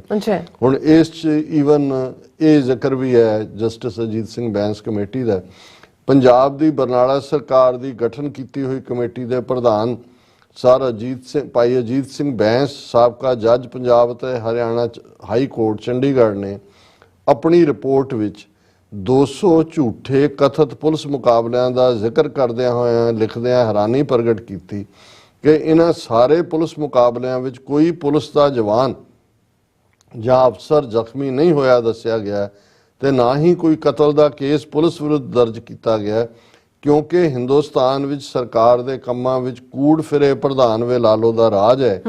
ਇਹੋ ਹੀ ਸਹੀ ਅਰਥ ਹੈ ਬ੍ਰਾਹਮਣੀ ਅਸੂਲਾਂ ਦਾ ਕਿ ਪ੍ਰਚਾਰ ਕਰਨਾ ਸਤਿਅਮੇਵ ਜਯਤੇ ਅਤੇ ਬੋਲਣਾ ਕੋਰਾ ਸਫੇਦ ਝੂਠ। ਕਿਉਂਕਿ ਜਸਟਿਸ ਅਜੀਤ ਸਿੰਘ ਬੈਂਸ ਕਮੇਟੀ ਨੇ ਆਪਣੀ ਰਿਪੋਰਟ, ਔਰ ਉਹਨਾਂ ਦੀ ਰਿਪੋਰਟ ਤੋਂ ਬਾਅਦ ਕੁਝ ਨੌਜਵਾਨ ਰਿਲੀਜ਼ ਵੀ ਹੋਏ ਸੀ ਜੇਲ੍ਹਾਂ 'ਚੋਂ, ਉਹਨਾਂ ਕਿਹਾ ਵੀ 200 ਪੁਲਿਸ ਮੁਕਾਬਲੇ ਹੋਏ ਨੇ ਉਸ ਪੀਰੀਅਡ 'ਚ ਹੀ ਹੈ ਬਿਲਕੁਲ, ਤਾਂ ਉਹਨਾਂ ਨੇ ਕਿਹਾ ਉਹਦੇ 'ਚ ਇੱਕ ਵੀ ਪੁਲਸੀਆ ਕਿਹੋ ਜਿਹਾ ਮੁਕਾਬਲਾ ਹੈ ਕਿ ਮਾਰੇ ਗਏ ਸਿੰਘ ਔਰ ਪੁਲਸੀਆ ਕੋਈ ਜ਼ਖਮੀ। ਇਹਦਾ ਮਤਲਬ ਇਹੀ ਹੈ ਕਿ ਉਹਨਾਂ ਨੂੰ ਝੂਠਿਆਂ ਨੂੰ ਜਿਹੜਾ ਉਹ ਝੂਠੇ ਮੁਕਾਬਲੇ ਬਣਾਏ ਗਏ, ਘਰੋਂ ਚੁੱਕ ਕੇ ਉਹਨਾਂ ਨੂੰ ਜਿਹੜਾ ਉਹ ਕਤਲ ਕੀਤਾ ਗਿਆ, ਔਰ ਉਹਨਾਂ ਨੂੰ ਕਿਹਾ ਕਿ ਜੀ ਇਹ ਅਸੀਂ ਜਾ ਰਹੀ ਸੀ ਪੁਲਿਸ ਪਾਰਟੀ, ਫਾਇਰ ਹੋਇਆ, ਜਵਾਬੀ ਫਾਇਰ ਹੋਇਆ। ਉਹਨੇ ਕਿਹਾ 200 ਚੋਂ ਕੋਈ ਵੀ ਪੁਲਸੀਆ ਜ਼ਖਮੀ ਨਹੀਂ ਹੋਇਆ। ਔਰ ਇਹਦੇ 'ਚ ਗੁਰਬਾਣੀ ਦੀ ਜਿਹੜੀ ਤੁਕ ਹੈ, ਜਿਹਦੇ 'ਚ ਗੁਰੂ ਨਾਨਕ ਸਾਹਿਬ ਨੇ ਜੋ ਬਾਬਰ ਦੇ ਹਮਲੇ ਵੇਲੇ ਇਹ ਫਰਮਾਇਆ ਸੀ ਕਿ ਕਾਜ਼ੀਆਂ ਬਾਹਮਣਾ ਕੀ ਗੱਲ ਥੱਕੀ, ਅਗਦ ਪੜਿਆ ਸ਼ੈਤਾਨ ਵੇ ਲਾਲੋ, ਇਸ ਸਾਰੇ ਰਾਗ ਤਲੰਗ ਦੇ ਵਿੱਚ। ਤੇ ਨਾਲ ਦੀ ਨਾਲ ਇਹ ਸੀ ਕਿ ਭਾਈ ਇਸ ਵੇਲੇ ਜੇ ਕੋਈ ਕਿਸੇ ਚੀਜ਼ ਦਾ ਰਾਜ ਚੱਲ ਰਿਹਾ ਹੈ ਤੇ ਉਹ ਕੂੜ ਫਿਰੈ ਪ੍ਰਧਾਨ ਵੇ ਲਾਲੋ, ਚਾਰ ਚਫੇਰੇ ਕੂੜ ਹੈ। ਔਰ ਇਹ ਕਿਹਾ ਗਿਆ ਵੀ ਭਾਰਤ ਦਾ ਜਿਹੜਾ ਸਿਆਸੀ ਇਨਸਿਗਨੀਆ ਉਹ ਤਾਂ ਸਤਿਅਮੇਵ ਜਯਤੇ ਹੈ ਕਿ ਸੱਤ ਦੀ ਜਿੱਤ ਹੋਏਗੀ, ਪਰ ਵਰਤਾਰਾ ਜਿਹੜਾ ਹੈ ਉਹ ਕੂੜ ਫਿਰੇ ਪ੍ਰਧਾਨ ਵੇ ਲਾਲੋ। ਸਿੱਖ ਧਰਮ ਦਾ ਖੁਰਾ ਖੋਜ ਮਿਟਾਉਣਾ ਬ੍ਰਾਹਮਣਵਾਦ ਦਾ ਅਟਲ ਨਿਸ਼ਾਨ ਹੈ, ਕਿਉਂ ਜੋ ਸਿੱਖ ਧਰਮ ਬ੍ਰਾਹਮਣਵਾਦ ਦੀ ਜ਼ਾਤ ਪਾਤ ਅਤੇ ਵਿਪਰਨ ਕੀ ਰੀਤ ਦੀ ਪ੍ਰਣਾਲੀ ਦਾ ਵਿਰੋਧੀ ਹੈ। ਜਿਸ ਤਰ੍ਹਾਂ ਕਿ ਸ਼ੰਕਰਾਚਾਰੀਆ ਨੇ ਫੌਜੀ ਸ਼ਕਤੀ ਦੀ ਵਰਤੋਂ ਕਰਕੇ ਲੱਖਾਂ ਬੌਧੀ ਭਿਕਸ਼ੂਆਂ ਨੂੰ ਮੌਤ ਦੇ ਘਾਟ ਉਤਾਰ ਕੇ ਬੋਧੀਆਂ ਦੇ ਮੰਦਰ ਅਤੇ ਦੂਸਰੇ ਧਾਰਮਿਕ ਚਿੰਨ੍ਹ ਢਹਿ ਢੇਰੀ ਕਰ ਦਿੱਤੇ ਸਨ, ਬੁੱਧ ਧਰਮ ਜਿਹੜਾ ਕਿ ਹਿੰਦੁਸਤਾਨ ਵਿੱਚ ਪੈਦਾ ਹੋ ਕੇ ਦੂਰ ਦੁਰਾਡੇ ਚੀਨ, ਜਾਪਾਨ, ਮਲਾਇਆ, ਬਰਮਾ ਆਦਿ ਦੇਸ਼ਾਂ ਵਿੱਚ ਫੈਲਿਆ, ਉਹਦਾ ਆਪਣੀ ਜਨਮ ਭੂਮੀ ਵਿੱਚੋਂ ਨਾਮੋ ਨਿਸ਼ਾਨ ਹੀ ਮਿਟਾ ਦਿੱਤਾ ਗਿਆ। ਇਹ ਹੈ ਅਸਲੀ ਅਰਥ ਬ੍ਰਾਹਮਣਵਾਦ ਦੇ ਅਪਣਾਏ ਹੋਏ ਅਹਿੰਸਾ ਪਰਮੋ ਧਰਮਾਂ ਦੇ ਅਸੂਲ ਦਾ। ਹੁਣ ਇਹ ਪੂਰਾ ਪੈਰਾਗ੍ਰਾਫ ਬੁੱਧ ਧਰਮ ਦੇ ਖਾਤਮੇ ਨੂੰ ਦੇਣਾ ਬੜਾ ਅਹਿਮੀਅਤ ਵਾਲਾ ਹੈ, ਕਿਉਂਕਿ ਜੋ ਕੁਝ ਬੁੱਧ ਧਰਮ ਦੇ ਨਾਲ ਕੀਤਾ, ਔਰ ਸ਼ੰਕਰਾਚਾਰੀਆ ਦਾ ਖਾਸ ਮੈਂਸ਼ਨ ਹੈ, ਉਹਦਾ ਨਾਂ ਤਾਂ ਸ਼ੰਕਰਾ ਸੀ, ਪਰ ਉਹਨੇ ਸ਼ਾਸਤਰ ਤੇ ਸ਼ਸਤਰ ਦੋਨਾਂ ਦਾ ਇਸਤੇਮਾਲ ਕਰਕੇ ਬੁੱਧ ਧਰਮ ਦਾ ਬਿਲਕੁਲ ਨਾਮੋ ਨਿਸ਼ਾਨ ਮਿਟਾ ਦਿੱਤਾ ਹੈ। ਔਰ ਇਹਦੇ 'ਚ ਕਿਹਾ ਗਿਆ ਕਿ ਭਾਈ ਇਹ ਅੱਜ ਵੀ ਬੋਧੀ ਜਿਹੜਾ ਧਰਮ ਹੈ, ਬੁੱਧ ਧਰਮ ਚੀਨ, ਜਾਪਾਨ, ਮਲਾਇਆ, ਬਰਮਾ 'ਚ ਤਾਂ ਹੈ, ਲੇਕਿਨ ਉਹਦਾ ਆਪਣੀ ਜਨਮ ਭੂਮੀ ਤੋਂ ਨਾਮੋ ਨਿਸ਼ਾਨ ਮਿਟਾ ਦਿੱਤਾ ਗਿਆ। ਔਰ ਦਿਲਚਸਪ ਗੱਲ ਇਹ ਹੈ ਵੀ ਉਸ ਬੁੱਧ ਦਾ ਜਿਹੜਾ ਮੈਸੇਜ ਸੀ ਅਹਿੰਸਾ ਪਰਮੋ ਧਰਮ, ਕਿ ਨੌਨ ਵਾਇਲੈਂਸ ਹੀ ਵੱਡਾ ਧਰਮ ਹੈ, ਉਹ ਸਾਰੇ ਬੋਧੀਆਂ ਦਾ ਖਾਤਮਾ ਕਰਕੇ ਅੱਜ ਵੀ ਜਦੋਂ ਇਹ ਬਾਹਰ ਆ ਕੇ ਆਪਣਾ ਸੌਦਾ ਵੇਚਦੇ ਨੇ, ਕਹਿਣਗੇ ਜੀ ਅਸੀਂ ਤਾਂ ਭਾਰਤ 'ਚ ਯਕੀਨ ਰੱਖਦੇ ਹਾਂ, ਅਹਿੰਸਾ ਪਰਮੋ ਧਰਮ। ਉਹ ਬੁੱਧ ਦਾ ਪਹਿਲਾਂ ਫਿਰ ਗਾਂਧੀ ਦੇ ਹੱਥ 'ਚ ਫੜਾਤਾ ਝੰਡਾ ਕਿ ਗਾਂਧੀ ਜਿਹੜਾ ਅਹਿੰਸਾ ਪਰਮੋ ਧਰਮ ਕਹਿ ਰਿਹਾ। ਸੋ ਇਹ ਇਸ ਦਾ ਜ਼ਿਕਰ ਹੈ ਕਿ ਭਾਈ ਕਿਵੇਂ ਜਿਹੜੀ ਹੈ ਫੌਜੀ ਸ਼ਕਤੀ ਕਿਵੇਂ ਰਾਜਪੂਤ, ਇੱਕ ਲੰਬੀ ਕਹਾਣੀ ਹੈ, ਅਸੀਂ ਅਕਸਰ ਜ਼ਿਕਰ ਕਰਦੇ ਹਾਂ, ਮੈਂ ਵੇਰਵੇ 'ਚ ਨਹੀਂ ਜਾਵਾਂਗਾ। ਅੱਜ ਕੱਲ੍ਹ ਦੀ ਭਾਰਤ ਸਰਕਾਰ ਸ਼ੰਕਰਾਚਾਰੀਆ ਦੀ ਪਾਲਿਸੀ ਤੇ ਦ੍ਰਿੜਤਾ ਨਾਲ ਚੱਲਦਿਆਂ ਹੋਇਆਂ ਸਭ ਸਿਆਸੀ, ਸੱਭਿਆਚਾਰਕ, ਆਰਥਿਕ, ਪ੍ਰਬੰਧਕੀ ਤੇ ਫੌਜੀ ਸਾਧਨ ਵਰਤ ਕੇ ਸਿੱਖ ਅਤੇ ਸਿੱਖੀ ਦਾ ਭਾਰਤ ਵਿੱਚੋਂ ਖੁਰਾ ਖੋਜ ਮਿਟਾਉਣ ਤੇ ਤੁਲੀ ਹੋਈ ਹੈ। ਇਹੋ ਹੀ ਸਹੀ ਅਰਥ ਹਨ ਬ੍ਰਾਹਮਣਵਾਦ ਦੇ, ਸਹਿਨਸ਼ੀਲ ਹੋਣ ਦੇ ਝੂਠੇ ਦਾਅਵਿਆਂ ਦੇ, ਆਜ਼ਾਦ ਭਾਰਤ ਵਿੱਚ ਘੱਟ ਗਿਣਤੀ ਮਜ਼ਹਬਾਂ, ਧਰਮਾਂ ਉੱਤੇ ਪਾਬੰਦੀਆਂ ਲਾਉਣ ਦਾ, ਭਾਰਤ ਦੀ ਲੋਕ ਸਭਾ ਵਿੱਚ ਹਿੰਦੂਆਂ ਦੇ ਧਰਮ ਤਬਦੀਲ ਕਰਨ ਉੱਤੇ ਪਾਬੰਦੀ ਲਾਉਣ ਦੀ ਮੰਗ ਉੱਠਦੀ ਰਹੀ ਹੈ।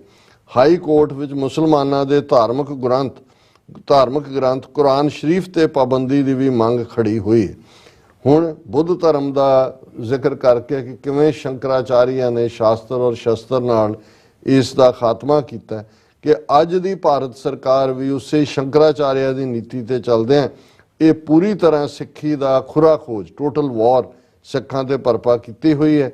ਪਰ ਇਹੀ ਅਸਲੀ ਅਰਥ ਹੈ ਜਦੋਂ ਬ੍ਰਾਹਮਣਵਾਦੀ ਕਹਿੰਦੇ ਨੇ ਅਸੀਂ ਸਹਿਨਸ਼ੀਲ ਹਾਂ, ਇਹਦਾ ਮਤਲਬ ਇਹ ਹੀ ਹੈ ਕਿ ਭਾਈ ਇੱਕ ਪਾਸੇ ਉਹ ਦਾਵਾ ਸਹਿਨਸ਼ੀਲਤਾ ਦਾ ਕਰਦੇ ਨੇ ਪਰ ਨੀਤੀ ਸਿੱਖਾਂ ਦਾ ਖੁਰਾ ਖੋਜ ਮਿਟਾਉਣ ਦੀ ਹੈ। ਕੂੜ ਫਿਰੇ ਪ੍ਰਧਾਨ ਵੇ ਲਾਲੋ ਦੀਆਂ ਨੀਤੀਆਂ ਨੇ, ਪਰ ਸਤਿਅਮੇਵ ਜਯਤੇ ਦਾ ਨਾਰਾ ਲਾਇਆ ਜਾ ਰਿਹਾ ਹੈ। ਹਿੰਸਾ ਦਾ ਇਸਤੇਮਾਲ ਕਰਕੇ ਸਟੇਟ ਅੰਨੇ ਟੈਰਰ ਦੇ ਨਾਲ ਖਾਤਮਾ ਕਰ ਰਹੀ ਹੈ ਸਿੱਖਾਂ ਦਾ, ਪਰ ਦਾਵਾ ਹਿੰਸਾ ਪਰਮੋ ਧਰਮਾਂ ਦਾ ਕੀਤਾ ਜਾ ਰਿਹਾ। ਉਹਨਾਂ ਨੇ ਕਿਹਾ ਔਰ ਇਸੇ ਤਰ੍ਹਾਂ, ਔਰ ਇਹ ਤਾਂ ਡੈਕਲੇਰੇਸ਼ਨ 1986 ਚ ਹੋਈ। ਹੁਣ ਤੁਸੀਂ ਦੇਖੋ ਕਿ ਕਿਵੇਂ ਕਿੰਨੀਆਂ ਸਟੇਟਾਂ ਨੇ ਧਰਮ ਦੀ ਕਨਵਰਟ ਹੋਣ ਤੇ ਹਿੰਦੂਆਂ 'ਚ ਕਨਵਰਟ ਹੋ ਸਕਦੇ ਹੋ, ਕਹਿੰਦੇ ਜੀ ਉਹ ਤਾਂ ਘਰ ਵਾਪਸੀ ਹੈ, ਬਾਕੀਆਂ ਤੇ ਪਾਬੰਦੀਆਂ ਲਾ ਦਿੱਤੀਆਂ। ਔਰ ਹੁਣ ਕੁਰਾਨ ਸ਼ਰੀਫ ਵੱਲ ਜਾ ਰਹੇ ਨੇ ਪਾਬੰਦੀ ਲਾਉਣ ਲਈ, ਕਿਉਂਕਿ ਆਲਰੇਡੀ ਉਹਨਾਂ ਨੇ ਅਜ਼ਾਨ ਦੇ ਉੱਤੇ, ਹੁਣ ਜਿੱਥੇ ਅਜ਼ਾਨ ਦਿੱਤੀ ਜਾਂਦੇ ਜਾ ਕੇ ਹਨੂਮਾਨ ਚਾਲੀਸਾ ਪੜ੍ਹਦੇ ਨੇ, ਉਹਨਾਂ ਦੀ ਬਾਬਰੀ ਮਸਜਿਦ ਔਰ ਸਭ ਬਾਅਦ ਦੇ ਵਿੱਚ ਢਾਏ ਗਏ। ਔਰ ਇਹ ਹੈ ਕਿ ਭਾਈ ਉਹਨਾਂ ਨੇ ਅੱਜ ਜਿਹੜੀ ਹੈ ਲਾਈਨ ਉਸ ਪਾਸੇ ਨੂੰ ਜਾ ਰਹੀ ਹੈ। ਔਰ ਮੈਂ ਘੜੀ ਵੱਲ ਦੇਖ ਰਿਹਾ, ਇੱਕ ਸਾਡੀ ਡਿਸਕਸ਼ਨ ਹੋਰ ਹੋਏਗੀ ਕੱਲ ਦੇ ਪ੍ਰੋਗਰਾਮ 'ਚ, ਔਰ ਫਿਰ ਇਹ ਐਲਾਨਨਾਮੇ ਦੀ ਜਿਹੜੀ ਵਿਆਖਿਆ ਹੈ ਉਹ ਮੁਕੰਮਲ ਹੋਏਗੀ। ਜੀ ਡਾਕਟਰ ਸਾਹਿਬ, ਤੁਹਾਡਾ ਬਹੁਤ ਬਹੁਤ ਸ਼ੁਕਰੀਆ। ਸੋਤ ਲੈਣੇ ਬ੍ਰੇਕ, ਔਰ ਬ੍ਰੇਕ ਤੇ ਜਾਣ ਤੋਂ ਪਹਿਲਾਂ ਅਸੀਂ ਪ੍ਰਦਰਸ਼ਕਾਂ ਤੇ ਸਰੋਤਿਆਂ ਨੂੰ ਅਪੀਲ ਤੇ ਬੇਨਤੀ ਕਰਦੀ ਵੀਅਰਸ, ਜਿਸ ਤਰ੍ਹਾਂ ਕਿ ਤੁਸੀਂ ਜਾਣਦੇ ਹੋ ਕਿ ਟੀਵੀ 84 ਇੱਕ ਪੰਥਕ ਚੈਨਲ ਹੈ ਔਰ ਟੀਵੀ 84 ਦੀ ਚੜ੍ਹਦੀ ਕਲਾ ਲਈ ਵੱਧ ਤੋਂ ਵੱਧ ਡੋਨੇਟ ਕਰੋ। ਡੋਨੇਟ ਕਰਨ ਲਈ ਸਾਡੀ ਵੈਬਸਾਈਟ tv84.tv ਤੇ ਜਾ ਕੇ ਪੇਪਲ ਦੀ ਵਰਤੋਂ ਕਰਕੇ ਵਨ ਟਾਈਮ ਡੋਨੇਟ ਕਰ ਸਕਦੇ ਹੋ, ਮੰਥਲੀ ਡੋਨੇਟ ਵੀ ਕਰ ਸਕਦੇ ਹੋ। ਤੁਸੀਂ ਟੀਵੀ 84 ਦੇ ਨਾਮ ਤੇ ਚੈੱਕ ਬਣਾ ਕੇ ਸਾਨੂੰ ਮੇਲ ਵੀ ਕਰ ਸਕਦੇ ਹੋ ਸਾਡੇ ਇਸ ਪਤੇ ਤੇ 36-01 37th Avenue, Long Island City, New York 11101 USA, ਜਾਂ ਫਿਰ ਤੁਸੀਂ ਸਾਨੂੰ ਫੋਨ ਰਾਹੀਂ ਵੀ ਸੰਪਰਕ ਕਰ ਸਕਦੇ ਹੋ ਸਾਡੇ ਫੋਨ ਨੰਬਰ ਤੇ 5166191984, ਸੇਮ ਨੰਬਰ ਤੇ WhatsApp ਕਰ ਸਕਦੇ ਹੋ। ਤੁਸੀਂ ਸਾਨੂੰ ਈਮੇਲ ਵੀ ਕਰ ਸਕਦੇ ਹੋ info@tv84.tv ਤੇ। ਅਸੀਂ ਤੁਹਾਡੇ ਤਹਿ ਦਿਲ ਤੋਂ ਸ਼ੁਕਰਗੁਜ਼ਾਰ ਹੋਵਾਂਗੇ। ਸੋ ਇੱਥੇ ਲੈਣੇ ਬ੍ਰੇਕ। ਵਿਊਅਰਸ, ਤੁਸੀਂ ਇਸੇ ਤਰ੍ਹਾਂ ਬਣੇ ਰਹਿਣਾ। ਮਿਲਦੇ ਹਾਂ after this short break.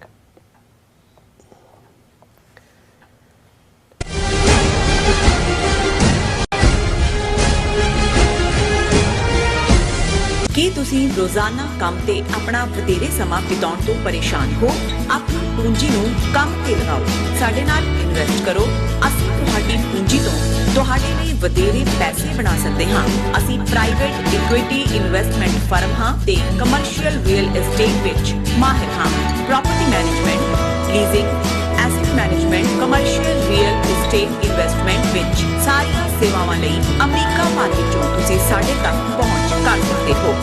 Azad commercial realty services ਦੇ Azad family trust, 701 north coast oak road, suite number 204, Houston, Texas. ਤੁਸੀਂ ਸਾਨੂੰ ਸਾਡੇ ਫੋਨ ਨੰਬਰ 7136861277 ਤੇ ਵੀ ਸੰਪਰਕ ਕਰ ਸਕਦੇ ਹੋ। ਆਜ਼ਾਦ ਕਮਰਸ਼ੀਅਲ ਰੀਅਲਟੀ ਸਰਵਿਸਿਜ਼। ਕੀ ਤੁਹਾਨੂੰ 30, 40 ਜਾਂ 50 ਦਿਨ ਵੇਟ ਕਰਨੀ ਪੈ ਰਹੀ ਹੈ ਤੁਹਾਡੇ ਚੈੱਕ ਲਈ? ਫਿਰ ਬ੍ਰੋਕਰਾਂ ਪਿੱਛੇ ਭੱਜਦੇ ਫਿਰਦੇ ਹੋ ਪੈਸੇ ਲਈ, ਬਹੁਤ ਜ਼ਿਆਦਾ ਟਾਈਮ ਵੇਸਟ ਹੋ ਜਾਂਦਾ ਇੱਦਾਂ ਤਾਂ। ਜੇ ਤੁਸੀਂ ਅੱਜ ਹੀ ਪੈਸੇ ਲੈਣੇ ਤਾਂ ਬੌਬਟੇਲ ਨੂੰ ਕਾਲ ਕਰੋ। ਬੌਬਟੇਲ ਤੁਹਾਡੀਆਂ ਇਨਵੋਇਸਿਸ ਸੇਮ ਡੇ ਫੰਡ ਕਰ ਸਕਦੇ ਹਨ for a small fee, no contract, no reserve and no hidden fees। ਅੱਜ ਹੀ ਕਾਲ ਕਰੋ ਬੌਬਟੇਲ ਨੂੰ ਤੇ ਤੁਹਾਡਾ ਪਹਿਲਾ ਮਹੀਨਾ ਫ੍ਰੀ। 410-204-2084। ਅਗੇਨ 410-204-2084।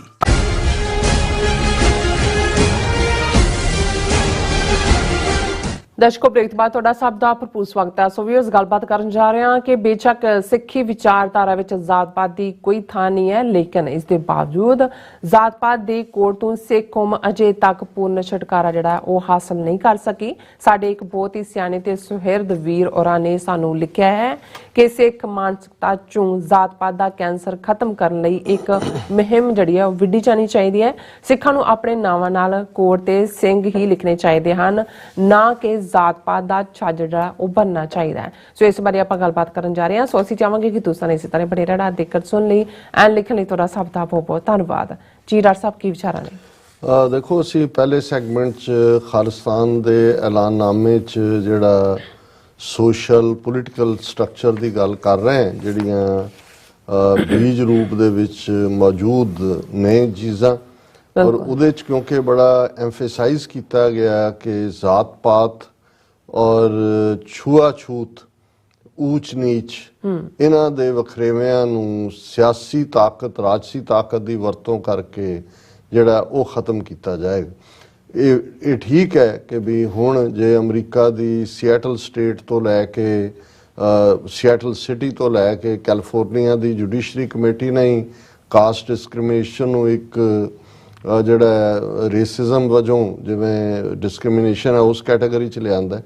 ਪਰ ਇਹਦੇ ਬਾਵਜੂਦ ਇੱਕ ਗੱਲ ਦਾ ਧਿਆਨ ਰਹੇ ਕਿ ਅਮਰੀਕਾ 'ਚ ਇੱਕ ਬੜੀ ਪਪੂਲਰ ਐਕਸਪ੍ਰੈਸ਼ਨ ਹੈ, ਯੂ ਕਾਂਟ ਲੈਜਿਸਲੇਟ ਹਿਊਮਨ ਨੇਚਰ, ਕਿ ਜਿਹੜੀ ਕੁਝ ਚੀਜ਼ਾਂ ਸੱਭਿਅਤਾਵਾਂ ਦੇ ਵਿੱਚ, ਤਹਿਜ਼ੀਬਾਂ ਦੇ ਵਿੱਚ ਸਾਡੀ ਸੋਚ ਦਾ, ਸਾਡੇ ਦੇਖਣ ਢੰਗ ਦਾ ਜਿਹੜੀ ਹੈ ਰਿਫਲੈਕਸ਼ਨ ਬਣ ਜਾਂਦੀਆਂ ਨੇ, ਉਹਨਾਂ ਨੂੰ ਕੋਈ ਜਿਹੜਾ ਕਾਨੂੰਨ ਵੀ ਕੰਟਰੋਲ ਨਹੀਂ ਕਰ ਸਕਦਾ। ਕਾਨੂੰਨ ਸਜ਼ਾ ਤਾਂ ਦੇ ਸਕਦਾ ਜਦੋਂ ਕੋਈ ਚੀਜ਼ ਜ਼ਾਹਰਾ ਤੌਰ ਤੇ ਡਿਸਕ੍ਰਿਮੀਨੇਸ਼ਨ ਦੇ ਥੱਲੇ ਆਏ। ਸਾਡੇ ਇਸ ਪੈਰੇਡ ਦੇ ਪ੍ਰੋਗਰਾਮ ਤੋਂ ਬਾਅਦ ਸਾਡੇ ਬਹੁਤ ਹੀ ਸੁਹਿਰਦ ਵੀਰ ਜਿਹੜੇ ਸਾਡੇ ਬੜੇ ਜੈਨਰਸ ਸਪੋਰਟਰ ਨੇ ਸੀਐਟਲ ਤੋਂ, ਉਹ ਅਹੁਦੇ ਤੇ ਬਿਰਾਜਮਾਨ ਨੇ, ਲੇਕਿਨ ਉਹ ਜ਼ਾਹਰਾ ਤੌਰ ਤੇ ਆਪਣਾ ਨਾਮ ਪ੍ਰਗਟ ਨਹੀਂ ਕਰਨਾ ਚਾਹੁੰਦੇ, ਉਹਨਾਂ ਨੇ ਸਾਨੂੰ ਲਿਖਿਆ ਔਰ ਉਹਨਾਂ ਨੇ ਜਿੱਥੇ ਸਾਰੇ ਪ੍ਰੋਗਰਾਮ ਦੀ ਤਾਰੀਫ ਕੀਤੀ, ਸਾਡੀ ਸਪੀਚ ਦੀ ਤਾਰੀਫ ਕੀਤੀ, ਪਰ ਉਹਨਾਂ ਨੇ ਇਸ ਗੱਲ ਵੱਲ ਵੀ ਧਿਆਨ ਦਿਵਾਇਆ ਕਿ ਵੀ ਜਿਹੜੇ ਬਹੁਤ ਸਾਰੇ ਸਾਡੇ ਈਵਨ ਪ੍ਰੋਮੀਨੈਂਟ ਜਿਹੜੇ ਐਕਟਿਵਿਸਟ ਨੇ, ਉਹ ਆਪਣੇ ਨਾਵਾਂ ਨਾਲ ਆਪਣੀ ਜ਼ਾਤ-ਪਾਤ ਦਾ ਛੱਜ ਬੰਨ੍ਹ ਕੇ ਰੱਖਦੇ ਨੇ।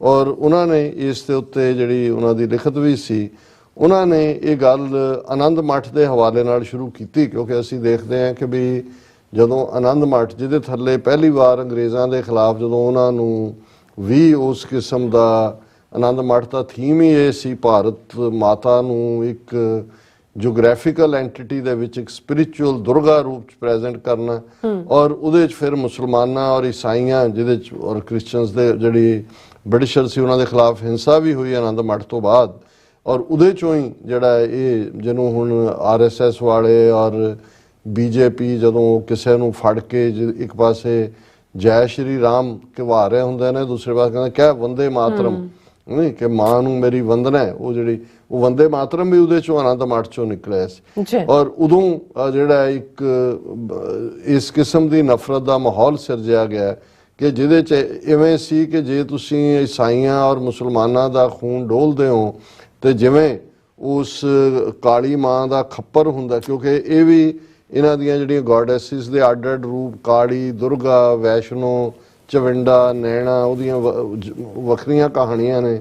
ਵੈਸ਼ਨੋ ਕਿੱਥੇ ਕਿਹਦਾ ਕੀ ਡਿੱਗਿਆ, ਕਿਸੇ ਦੀਆਂ ਅੱਖਾਂ ਡਿੱਗੀਆਂ, ਕਿਤੇ ਉਸ ਦਾ ਕੋਈ ਹੋਰ ਡਿੱਗਿਆ, ਉਹਨਾਂ ਤੇ ਮੰਦਿਰ ਬਣਦੇ ਚਲੇ ਗਏ।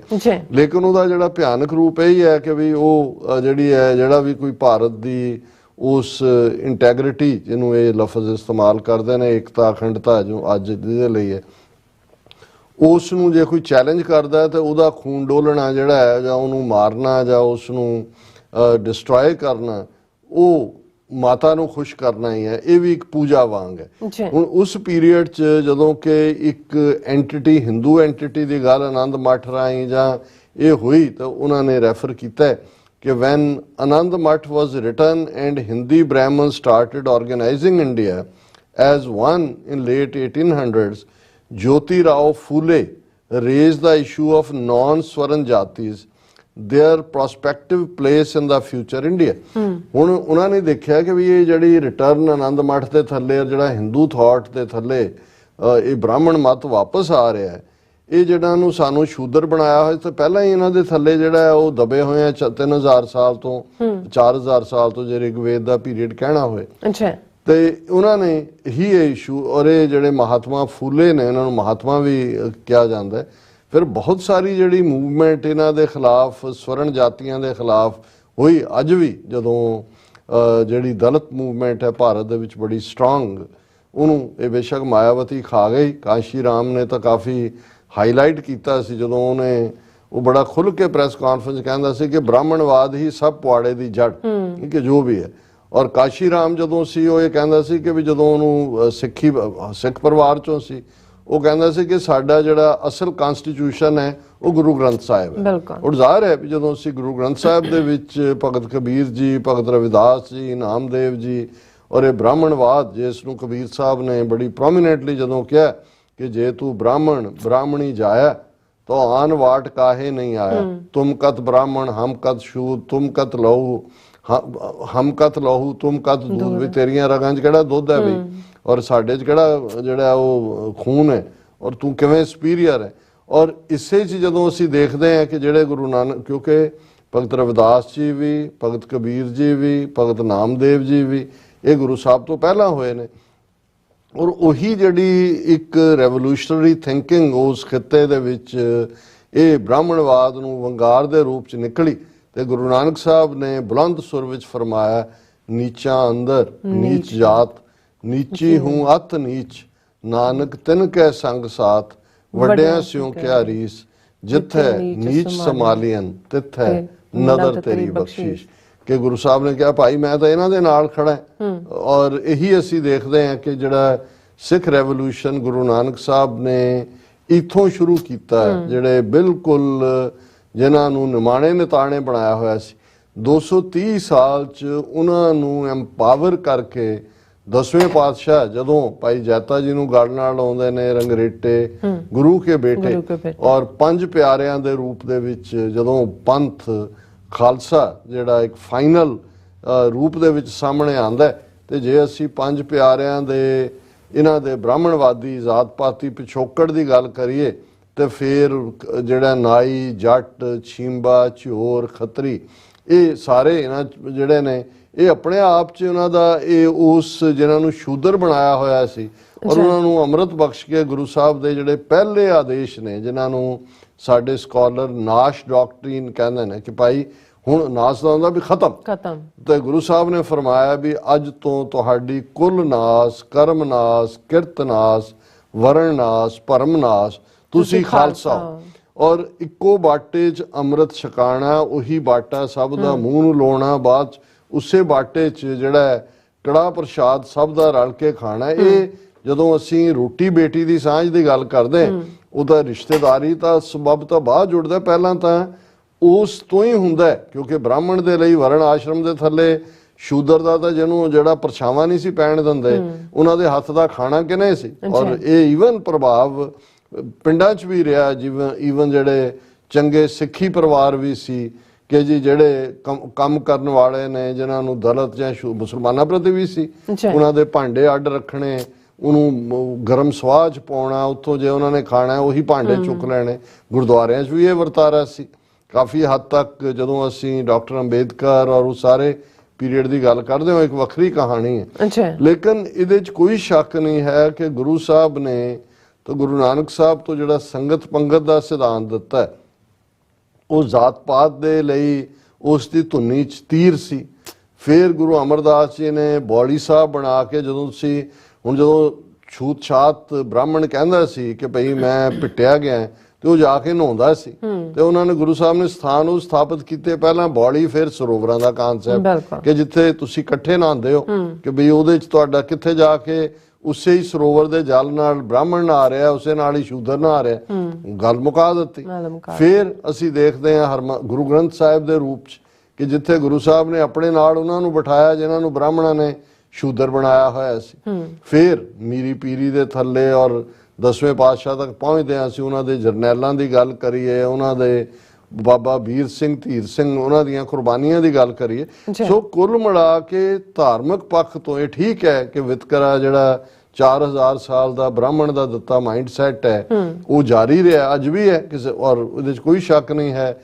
ਤੁਸੀਂ ਅਖਬਾਰਾਂ ਜਦੋਂ ਰਿਸ਼ਤਿਆਂ ਦੇ ਲਈ ਦੇਖਦੇ ਹੋ ਇਸ਼ਤਿਹਾਰ, ਔਰ ਦੂਸਰੇ ਸ਼ਰਮ ਆਉਂਦੀ ਹੈ ਦੇਖ ਕੇ ਕਿ ਭਾਈ ਤੁਸੀਂ ਅਜੇ ਤੱਕ ਤੁਹਾਡੇ ਅੰਦਰੋਂ ਮਨੂੰ ਨਿਕਲਿਆ ਹੀ ਨਹੀਂ ਹੈ, ਤੁਸੀਂ ਉਸ ਕਿਸਮ ਦਾ ਹੀ ਜਿਹੜਾ ਵਰਤਾਰਾ। ਔਰ ਇਹੀ ਸਰ ਸਾਹਿਬ ਨੇ ਜਿਹੜਾ ਪੁਆਇੰਟ ਆਊਟ ਕੀਤਾ, ਉਹਨਾਂ ਨੇ ਕਿਹਾ ਕਿ ਵੀ ਇਹ ਉਹਨੇ ਜੋਤੀ ਰਾਓ ਫੂਲੇ ਨੇ ਖੜਾ ਕੀਤਾ ਸੀ ਇਸ਼ੂ।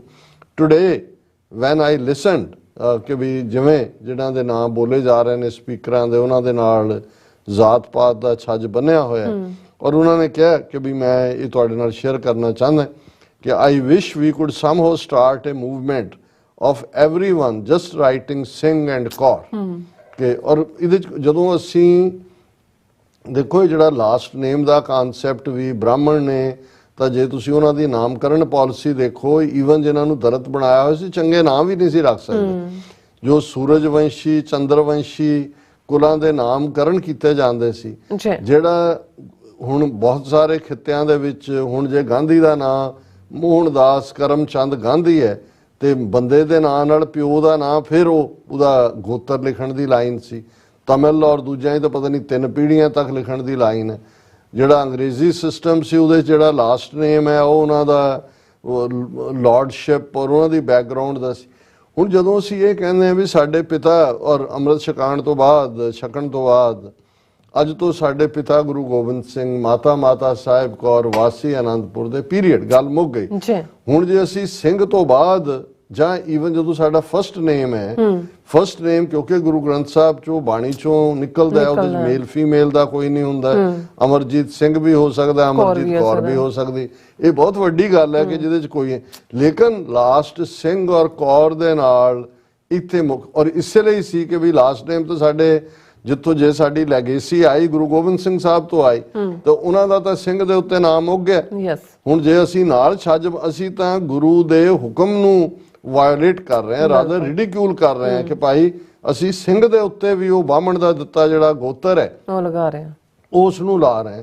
ਹੁਣ ਨਵੀਂ, ਕਿਉਂਕਿ ਗੋਤਰ ਲਫ਼ਜ਼ ਸੰਸਕ੍ਰਿਤ ਜਾਂ ਬ੍ਰਾਹਮਣ ਨੇ ਜ਼ਿਆਦਾ ਪਪੂਲਰ ਕੀਤਾ, ਜਿਹੜਾ ਸਾਡੇ ਖਿੱਤੇ 'ਚ ਇਸ ਦੇ ਲਈ ਸੀ ਜਦੋਂ ਕਾਸਟ ਨੂੰ ਸਬ ਡਿਵਾਈਡ ਪਾਤ ਸੀ, ਇਸ ਲਈ ਜਦੋਂ ਜ਼ਾਤ ਪਾਤ ਕਿਹਾ ਜਾਂਦਾ ਹੈ, ਔਰ ਇਸ ਦੇ ਉੱਤੇ ਉਹਨਾਂ ਨੇ ਵੀ ਭਾਈ ਸਾਹਿਬ ਨੇ ਵੀ ਕੋਟ ਕੀਤਾ। ਔਰ ਜਦੋਂ ਭਾਈ ਰਤਨ ਸਿੰਘ ਇਹ ਯਾਦ ਦਹਾਨੀ ਕਰਵਾਉਂਦੇ ਨੇ, ਜ਼ਾਤ ਪਾਤ ਸਿੰਘਨ ਕੀ ਦੰਗਾ ਹੀ ਇਨ ਗੁਰਤੇ ਮੰਗਾ। ਹੁਣ ਜੇ ਇਹ ਸਮਝ ਦੀ ਗੱਲ ਸੀ ਕਿ ਵੀ ਸਿੱਖ ਨੇ ਜੇ ਦੇਖਣਾ, ਉਹਨੇ ਲੜਨਾ, ਜ਼ੁਲਮ ਦੇ ਖਿਲਾਫ ਲੜਨਾ, ਵਿਕਾਰਾਂ ਦੇ ਖਿਲਾਫ ਲੜਨਾ, ਉਹਨੇ ਗੁਰੂ ਤੋਂ ਜੇ ਕੁਝ ਮੰਗਿਆ ਤਾਂ ਉਹਨਾਂ ਨੇ ਇਹ ਕਿਹਾ ਕਿ ਮੈਨੂੰ ਲੜਨ ਦੀ ਸਮਰੱਥਾ ਦਿਓ। ਅੱਜ ਭਾਵੇਂ ਦੰਗੇ ਦੀ ਲਫ਼ਜ਼ ਦੀ ਨੈਗੇਟਿਵ ਹੁੰਦੀ ਹੈ ਕਨੋਟੇਸ਼ਨ, ਉਸ ਪੀਰੀਅਡ 'ਚ ਇਹ ਸੀ ਕਿ ਭਾਈ ਤੁਸੀਂ ਸ਼ਸਤਰਬੱਧ ਹੋ ਕੇ ਲੜਾਈ ਪੜਾਈ ਲਈ ਤਿਆਰ ਹੋ। ਔਰ ਬਿਲਕੁਲ ਉਹਨਾਂ ਨੇ ਠੀਕ ਫਰਮਾਇਆ ਕਿ ਭਾਈ, ਔਰ ਮੈਂ ਤਾਂ ਈਵਨ ਇਸ ਤੋਂ ਵੀ ਅੱਗੇ ਜਾ ਕੇ ਮੈਂ ਐਡਵੋਕੇਸੀ ਕਰਦਾ। ਬੇਸ਼ੱਕ ਇਹ ਬਿਲਕੁਲ ਠੀਕ ਹੈ ਕਿ ਸਾਨੂੰ ਆਪਣੇ ਨਾਵਾਂ ਨਾਲ ਸਿਰਫ ਸਿੰਘ ਤੇ ਕੌਰ, ਆਪਣੇ ਬੱਚੇ ਬੱਚੀਆਂ ਦੇ ਨਾਵਾਂ ਨਾਲ ਵੀ ਔਰ ਤੁਸੀਂ ਇਹ ਦੇਖੋਗੇ ਕਿ ਇਹ ਰੁਝਾਨ ਵੀ 47 ਤੋਂ ਬਾਅਦ ਜ਼ਿਆਦਾ ਜ਼ੋਰ ਨਾਲ ਸ਼ੁਰੂ ਹੋਇਆ ਜ਼ਾਤ ਪਾਤ ਦਾ। ਕਈ ਕਹਿਣਗੇ ਜੀ ਅੰਗਰੇਜ਼ ਕਿਉਂਕਿ ਲਾਸਟ ਨੇਮ ਲਿਖਦੇ ਸੀ। ਮੈਂ ਕਿਹਾ ਜੀ ਜਾ ਕੇ ਤੁਸੀਂ UK, ਬੈਲਜੀਅਮ, ਫਰਾਂਸ ਔਰ ਉਹਨਾਂ ਥਾਵਾਂ ਤੇ first world war, second world war ਜਿਹੜੇ ਸ਼ਹੀਦ ਹੋਏ ਫੌਜੀ ਨੇ, ਸਿੱਖ ਫੌਜੀ, ਉਹਨਾਂ ਦੇ ਨਾਂ ਦੇਖ ਲਓ, ਕਿਸੇ ਦੇ ਨਾਂ ਨਾਲ ਸਿੰਘ ਤੋਂ ਬਾਅਦ ਕੁਝ ਨਹੀਂ ਲੱਗਾ। ਔਰ ਉਹਨਾਂ ਨੇ ਗਵਾਚੇ ਤਾਂ ਨਹੀਂ ਹੈ ਕਿਤੇ ਵੀ ਹੋ ਕੇ ਹੋਏ ਜੇ ਵੀ ਤੁਹਾਡੇ ਨਾਂ ਨਾਲ ਜੇ ਛੱਜ ਲੱਗਾ ਹੋਇਆ ਹੈ ਤਾਂ ਤੁਸੀਂ ਕਿਤੇ ਗਵਾਚ ਨਾ ਜਾਓ।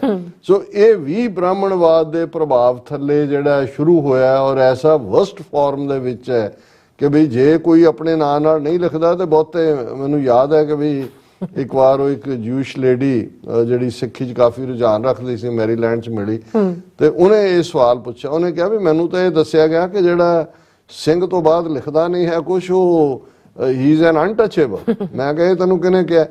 ਕਹਿੰਦੇ ਆਈ ਹਰਡ ਇਟ ਕਿ ਵੀ ਬਾਕੀ ਤਾਂ ਪ੍ਰਾਈਡ ਲੈਂਦੇ ਨੇ ਅਸੀਂ। ਮੈਂ ਕਿਹਾ ਇਹ ਪ੍ਰਾਈਡ ਨਹੀਂ, ਇਹ ਬ੍ਰਾਹਮਣਵਾਦ ਦੇ ਜਿਹੜੇ ਨੇ ਉਹ ਬਣੇ ਹੋਏ ਨੇ ਪਿਛਲੱਗ, ਕਿਉਂਕਿ ਸਿੱਖੀ ਦੇ ਵਿੱਚ ਸਿੰਘ ਔਰ ਕੌਰ ਤੋਂ ਬਾਅਦ ਕੁਛ ਨਹੀਂ ਹੈ। ਲੇਕਿਨ ਮੈਂ ਤਾਂ ਇਹ ਸਮਝਦਾ ਹਾਂ ਵੀ ਜੇ ਸੱਚਮੁੱਚ ਇਸ ਜ਼ਾਤ ਪਾਤ ਦੇ ਕੋੜ ਨੂੰ ਵੱਢਣਾ ਹੈ, ਬੇਸ਼ੱਕ ਐਲਾਨਨਾਮਾ ਵੀ ਅਸੀਂ ਕੀਤਾ ਹੈ, ਗੁਰਦੁਆਰਿਆਂ 'ਚ ਵੀ ਇਹ ਗੱਲ ਕਹੀ ਜਾਂਦੀ ਹੈ, ਲੇਕਿਨ ਅਸਲੀ ਜਿਹੜੇ ਲੋਕ ਪ੍ਰਚਾਰ ਵੀ ਕਰ ਰਹੇ ਹੁੰਦੇ ਨੇ ਵੀ ਨਹੀਂ ਇਹ ਜ਼ਾਤ ਪਾਤ ਨਹੀਂ ਹੈ, ਜਦੋਂ ਆਪਣੇ ਮੁੰਡੇ ਕੁੜੀਆਂ ਦੇ ਵਿਆਹ ਕਰਨ ਦਾ ਵੇੜਾ ਆਉਂਦਾ ਫਿਰ ਲੱਭ ਰਿਹਾ ਹੁੰਦਾ ਨੇ ਕਿ ਬਈ ਉਸ ਜ਼ਾਤ ਦੇ ਵਿੱਚ ਅਸੀਂ ਕਰਨਾ ਹੈ ਜਾਂ ਜਿਹੜਾ ਮੈਂ ਇਹ ਸਮਝਦਾ ਕਿ ਜਦੋਂ ਇਹ ਆਦੇਸ਼ ਗੁਰੂ ਦਾ ਹੈ, ਸਾਡੀ ਰਹਿਤ ਮਰਿਆਦਾ ਦਾ ਹੈ ਕਿ ਸਿੱਖ ਨਾਲ ਭੇਦ ਵਰਤੇ, ਰੋਟੀ ਬੇਟੀ ਦੀ ਸਾਂਝ ਕਰੇ। ਹੁਣ ਰੋਟੀ ਬੇਟੀ ਦੀ ਸਾਂਝ ਰਿਸ਼ਤੇਦਾਰੀ ਹੈ ਜੀ। ਜਿਸ ਦਿਨ ਸਿੱਖ ਦੇ ਨਾਲ ਆਪਣੀ ਬੇਟੇ ਬੇਟੀ ਦਾ, ਬੱਚੇ ਬੱਚੀ ਦਾ ਰਿਸ਼ਤਾ ਕਰਨ ਲੱਗਿਆ, ਇਹ ਵਿਚਾਰ ਨਹੀਂ ਕਰੇਗਾ ਕਿ ਜੀ ਉਹਦਾ ਪਿਛੋਕੜ ਕੀ ਹੈ, ਉਹ ਕਿੱਥੋਂ ਆਇਆ ਹੈ। ਉਹਨੂੰ ਇਹੀ ਹੋਏਗਾ ਕਿ ਭਾਈ ਉਹ ਜਿਹੜਾ ਹੈ ਉਹ ਗੁਰੂ ਦੇ ਰਸਤੇ ਤੇ ਤੁਰਿਆ ਹੋਇਆ ਹੈ। ਉਦਣ ਕੋਈ ਦਾਵਾ ਨਹੀਂ ਕਰ ਸਕੇਗਾ ਕਿ ਜੀ ਕਿਹਦਾ ਪਿਛੋਕੜ ਕੀ ਹੈ। ਔਰ ਇਹੀ ਹੋਏਗਾ ਜਦੋਂ ਕਿ ਇਸ ਜ਼ਾਤ ਪਾਤ ਦਾ ਕੋੜ ਕੌਮ ਚੋਂ ਖਤਮ ਹੋਏਗਾ।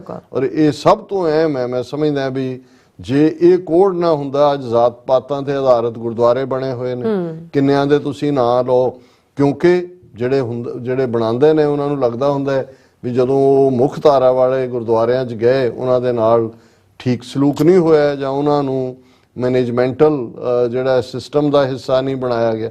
ਸੋ ਇਸ ਤੋਂ ਅਸੀਂ ਸਮਝਦੇ ਹਾਂ ਵੀ ਬੇਸ਼ੱਕ ਜੇ ਇਨ ਕੰਪੈਰੀਜ਼ਨ ਅਸੀਂ ਭਾਰਤ ਦੇ ਬਾਕੀ ਸੂਬਿਆਂ 'ਚ ਦੇਖੀਏ ਮਚ ਬੈਟਰ ਹੈ, ਪਰ ਇਹਨੂੰ ਮੈਂ ਐਜ਼ ਏ ਜਸਟੀਫਿਕੇਸ਼ਨ ਨਹੀਂ ਲੈਣਾ ਚਾਹੁੰਦਾ, ਕਿਉਂਕਿ ਗੁਰੂ ਦੀ ਇੰਟੈਂਟ ਜੇ ਉਹਨਾਂ ਨੇ ਕੁਲ ਨਾਸ, ਕਰਮ ਨਾਸ, ਕਿਰਤ ਨਾਸ, ਵਰਣ ਨਾਸ, ਭਰਮ, ਇਹੀ ਸਾਡੀ ਸਟਰੈਂਥ ਹੈ। ਤੇ ਜੇ ਅਸੀਂ ਬ੍ਰਾਹਮਣਵਾਦ ਦੇ ਉਹ ਡਿਫਰੈਂਟ ਜਿਹੜੇ ਡੱਬੇ ਬਣਾਏ ਹੋਏ ਨੇ ਜ਼ਾਤਾਂ ਪਾਤਾਂ ਦੇ, ਪਹਿਲਾਂ 4 ਜ਼ਾਤਾਂ ਬਣਾਈਆਂ, ਉਹਦੇ ਫਿਰ 4000 ਤੋਂ ਜ਼ਿਆਦਾ ਗੋਤਰ ਬਣਾਏ, ਜੇ ਉਹਦੇ 'ਚ ਹੀ ਫਸਣਾ ਫਿਰ ਅਸੀਂ ਮੰਨੂ ਤੇ ਸ਼ੰਕਰਾ ਤੇ ਉਹਨਾਂ ਦੇ ਚੇਲੇ ਹੀ ਹੈ, ਅਸੀਂ ਫਿਰ ਗੁਰੂ ਨਾਨਕ ਗੁਰੂ ਗੋਬਿੰਦ ਸਿੰਘ ਸਾਹਿਬ ਦੇ ਸਿੱਖ ਨਹੀਂ। ਬਿਲਕੁਲ ਜੀ ਡਾਕਟਰ ਸਾਹਿਬ, ਤੁਹਾਡਾ ਬਹੁਤ ਬਹੁਤ ਸ਼ੁਕਰੀਆ। ਸਾਥ ਲੈਣ ਬ੍ਰੇਕ ਵਿਊਅਰਸ, ਤੁਸੀਂ ਨਾਲ ਇਸੇ ਤਰ੍ਹਾਂ ਬਣੇ ਰਹਿਣਾ। ਮਿਲਦੇ ਹਾਂ after this short break.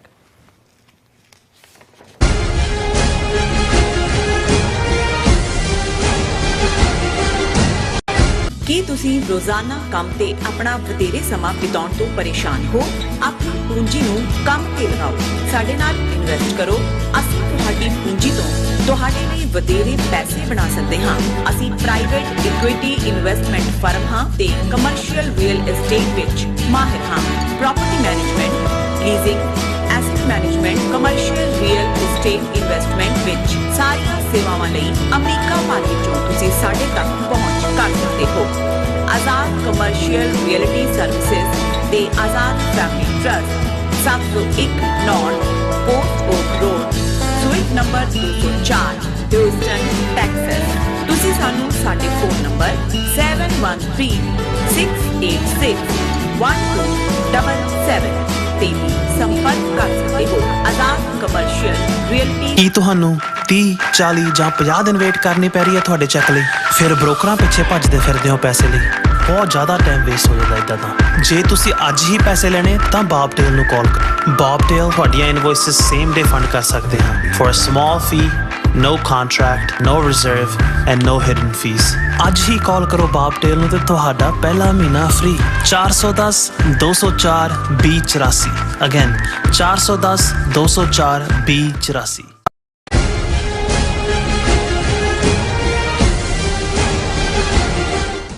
Viewers, welcome back on program. So viewers, ਗੱਲਬਾਤ ਕਰਨ ਜਾ ਰਹੇ ਹਾਂ ਕਿ ਅਮਰੀਕਨ ਕਾਂਗਰਸ ਵੱਲੋਂ 1998 ਵਿੱਚ ਇੰਟਰਨੈਸ਼ਨਲ ਰਿਲੀਜੀਅਸ ਫਰੀडम ਐਕਟ ਰਾਹੀਂ ਹੋਂਦ ਵਿੱਚ ਆਏ ਯੂਐਸ ਸਰਫ ਨੇ ਸਾਲ 2023 ਦੀ ਆਪਣੀ ਰਿਪੋਰਟ ਜਾਰੀ ਕੀਤੀ ਹੈ। ਇਸ ਰਿਪੋਰਟ ਵਿੱਚ ਭਾਰਤ ਵਿੱਚ ਮਨੁੱਖੀ ਹੱਕਾਂ ਦੇ ਘਾਣ ਤੇ ਫਿਕਰ ਦਾ ਇਜ਼ਹਾਰ ਕਰਦਿਆਂ ਸਟੇਟ ਡਿਪਾਰਟਮੈਂਟ ਤੋਂ ਮੰਗ ਕੀਤੀ ਗਈ ਹੈ ਕਿ ਭਾਰਤ ਨੂੰ ਕੰਟਰੀ ਆਫ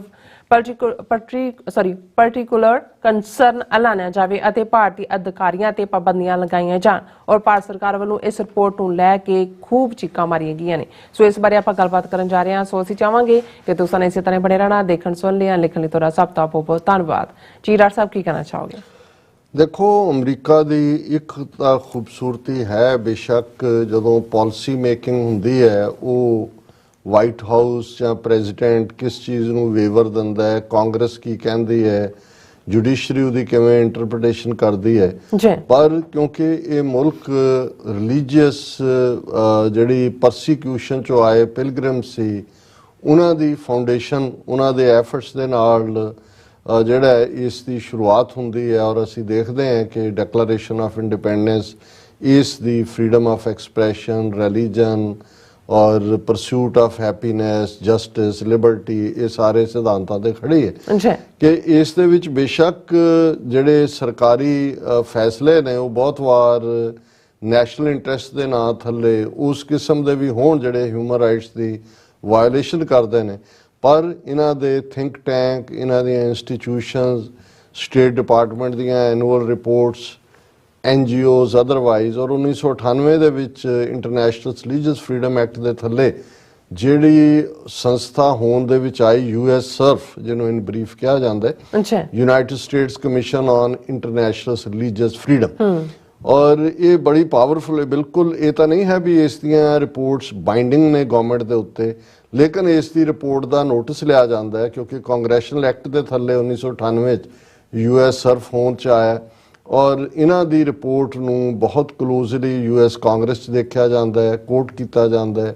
ਔਰ ਇਸ ਗੱਲ ਦਾ ਵੀ ਧਿਆਨ ਰਿਹਾ ਕਿ US SURF ਨੂੰ ਪਿਛਲੇ ਕਈ ਸਾਲਾਂ ਤੋਂ ਉਹਨਾਂ ਦਾ ਡੈਲੀਗੇਸ਼ਨ ਭਾਰਤ ਜਾਣ ਲਈ ਵੀਜ਼ੇ ਅਪਲਾਈ ਕਰਦਾ ਹੈ, ਉਹਨਾਂ ਨੂੰ ਵੀਜ਼ਾ ਨਹੀਂ ਦਿੱਤਾ ਜਾਂਦਾ। ਜੀ ਔਰ ਇਹ US SURF ਦੀ ਰਿਪੋਰਟ ਹੀ ਸੀ 2002 ਜਦੋਂ ਮੋਦੀ ਨੇ ਗੁਜਰਾਤ 'ਚ ਹਜ਼ਾਰਾਂ ਮੁਸਲਮਾਨਾਂ ਦੀ ਨਸਲਕੁਸ਼ੀ, ਕਤਲੇਆਮ ਕੀਤਾ, ਔਰ US SURF ਦੀ ਰਿਪੋਰਟ ਤੋਂ ਬਾਅਦ ਹੀ 2005 ਦੇ ਵਿੱਚ ਮੋਦੀ ਦੇ ਅਮਰੀਕਾ ਦਾਖਲੇ ਤੇ ਪਾਬੰਦੀ ਲਾ ਦਿੱਤੀ ਗਈ ਸੀ, ਔਰ ਜਦੋਂ 2014 ਚੋਂ ਫਿਰ ਪ੍ਰਧਾਨ ਮੰਤਰੀ ਬਣਦਾ ਹੈ ਉਦੋਂ ਪਾਬੰਦੀ ਹਟਾਈ ਜਾਂਦੀ ਹੈ। ਸੋ US SURF ਦਾ ਇਸ ਪੱਖੋਂ ਇਹ ਯੋਗਦਾਨ ਰਿਹਾ, ਔਰ ਉਹ ਇੱਕੋ ਇੱਕ ਐਸਾ ਪ੍ਰਾਈਮ ਮਿਨਿਸਟਰ ਜਿਸ ਦੇ ਉੱਤੇ ਪਹਿਲਾਂ ਪਾਬੰਦੀ ਸੀ ਔਰ ਬਾਅਦ ਚ ਉਸ ਨੂੰ ਖੁੱਲ੍ਹ ਦਿੱਤੀ ਗਈ।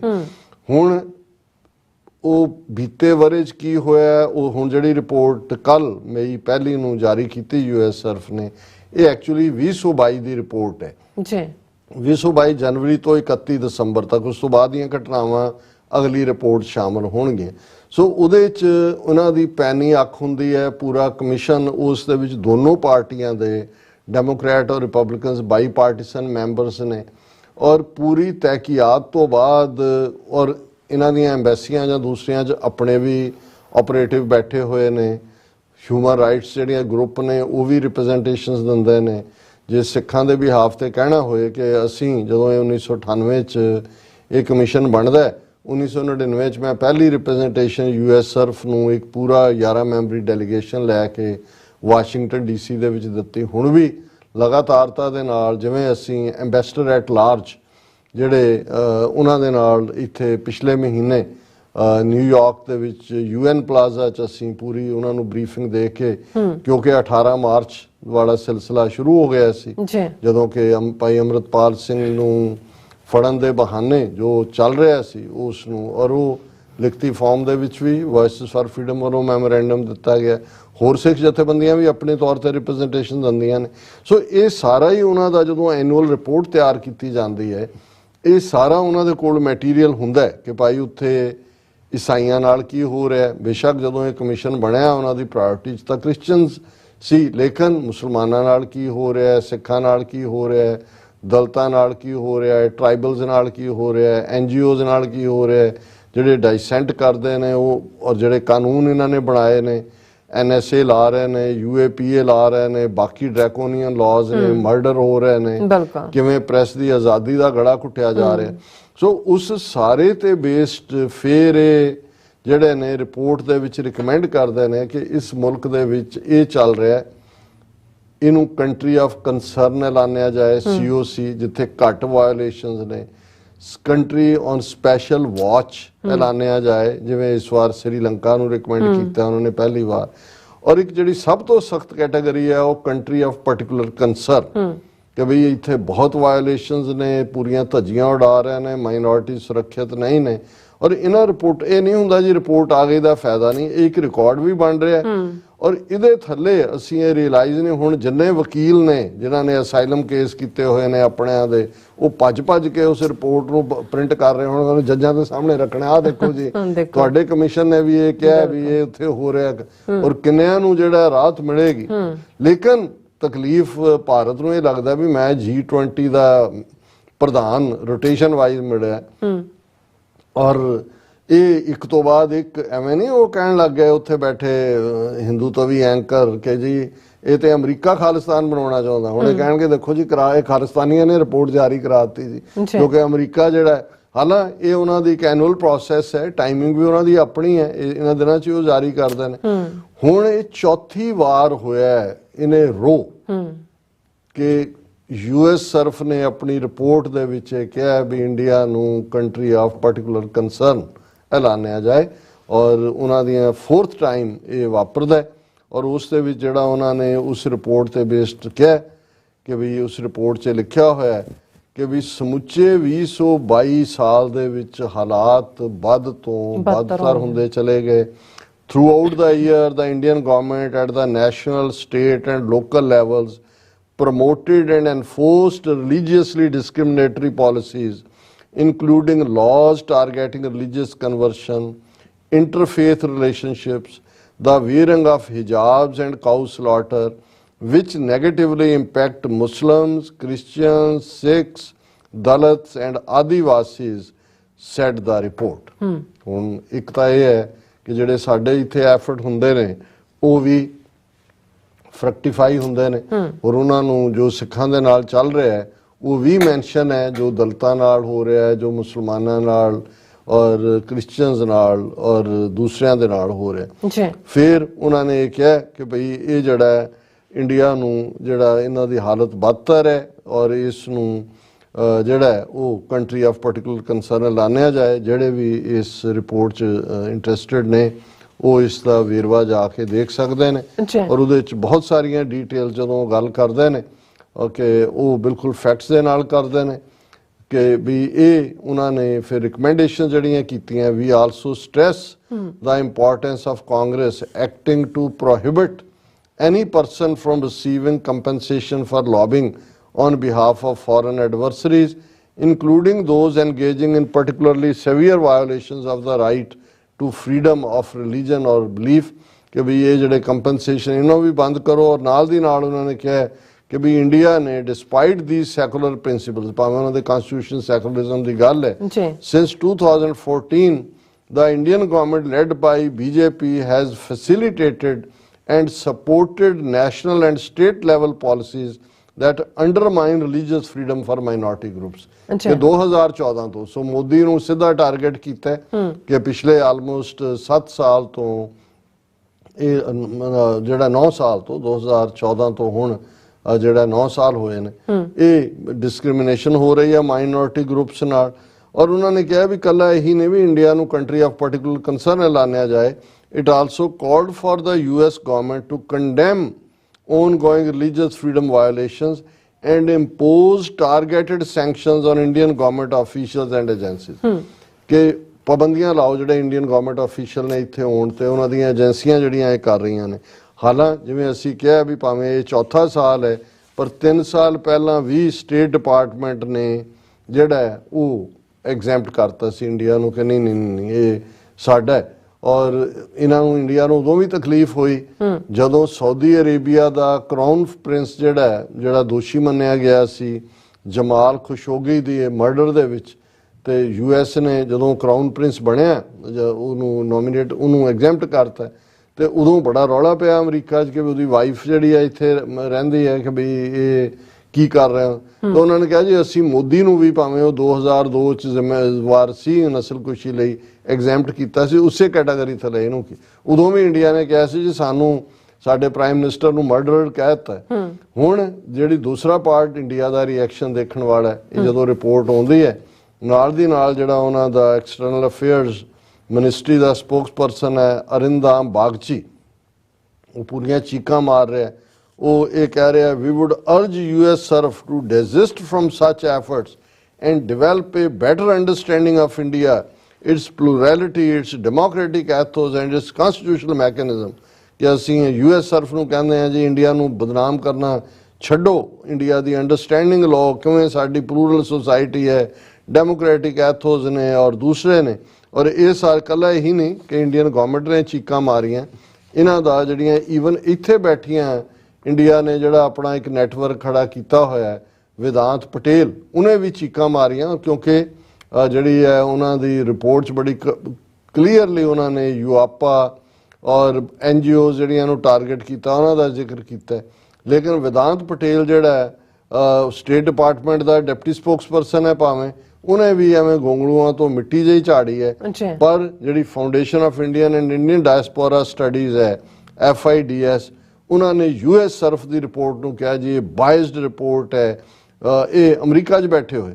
ਹੁਣ ਇਹ ਬਾਇਸਡ ਏਜੰਡਾ, ਬਾਇਸਡ ਰਿਪੋਰਟ, ਲੇਕਿਨ ਇੰਡੀਅਨ ਅਮਰੀਕਨ ਮੁਸਲਿਮ ਕੌਂਸਲ ਨੇ ਇਸ ਨੂੰ ਰਿਪੋਰਟ ਨੂੰ ਵੈਲਕਮ ਕੀਤਾ ਹੈ। ਅੱਛਾ। ਉਹਨਾਂ ਨੇ ਕਿਹਾ ਕਿ ਵੀ ਇੰਡੀਆ ਨੂੰ ਡੈਜ਼ਿਗਨੇਟ ਕੀਤਾ ਜਾਏ ਕੰਟਰੀ ਆਫ ਪਾਰਟਿਕੂਲਰ ਕੰਸਰਨ। ਅਸੀਂ ਇਹ ਜੋ ਰਿਪੋਰਟ 'ਚ ਆਇਆ ਇਹ ਗੱਲਾਂ ਰੈਗੂਲਰਲੀ ਕਹਿ ਰਹੇ ਹਾਂ ਕਿ ਮੋਦੀ ਦੇ ਥੱਲੇ ਸਿਸਟਮੈਟਿਕਲੀ ਵਾਇਲੇਟ ਹੋ ਰਹੀਆਂ ਨੇ ਰਿਲੀਜੀਅਸ ਫਰੀडम ਜਿਹੜੀਆਂ ਨੇ ਮਾਈਨੋਰਿਟੀ ਕਮਿਊਨਿਟੀਜ਼ ਦੀਆਂ। ਔਰ ਅਸੀਂ ਸਮਝਦੇ ਹਾਂ ਕਿ ਬੇਸ਼ੱਕ ਕਈਆਂ ਦੇ ਲਈ ਇਹ ਇਵੇਂ ਹੀ ਹੋਏਗਾ ਕਿ ਜੀ ਇਹਨਾਂ ਨੇ ਕਰਨਾ ਕਤਰਨਾ ਕੁਛ ਨਹੀਂ, ਪਰ ਇੰਡੀਆ ਦੇ ਖਿਲਾਫ ਇੱਕ ਕੇਸ ਜ਼ਰੂਰ ਬਿਲਟ ਹੁੰਦਾ ਹੈ। ਔਰ US ਸਰਫ ਦੀ ਇਹ ਰਿਪੋਰਟ ਬੜੀ ਪਾਵਰਫੁਲ ਰਿਪੋਰਟ ਹੈ, ਅਸੀਂ ਇਸ ਦੀ ਸ਼ਲਾਘਾ ਕਰਦੇ ਹਾਂ। ਬਿਲਕੁਲ ਜੀ ਡਾਕਟਰ ਸਾਹਿਬ, ਤੁਹਾਡਾ ਬਹੁਤ ਬਹੁਤ ਸ਼ੁਕਰੀਆ। ਇਸ ਵਕਤ ਲੈਣੇ ਬ੍ਰੇਕ। ਵਿਊਅਰਸ ਤੁਸੀਂ ਇਸੇ ਤਰ੍ਹਾਂ ਬਣੇ ਰਹਿਣਾ, ਮਿਲਦੇ ਹਾਂ ਛੋਟੇ ਜਿਹੇ ਵਕਤ ਬਾਅਦ।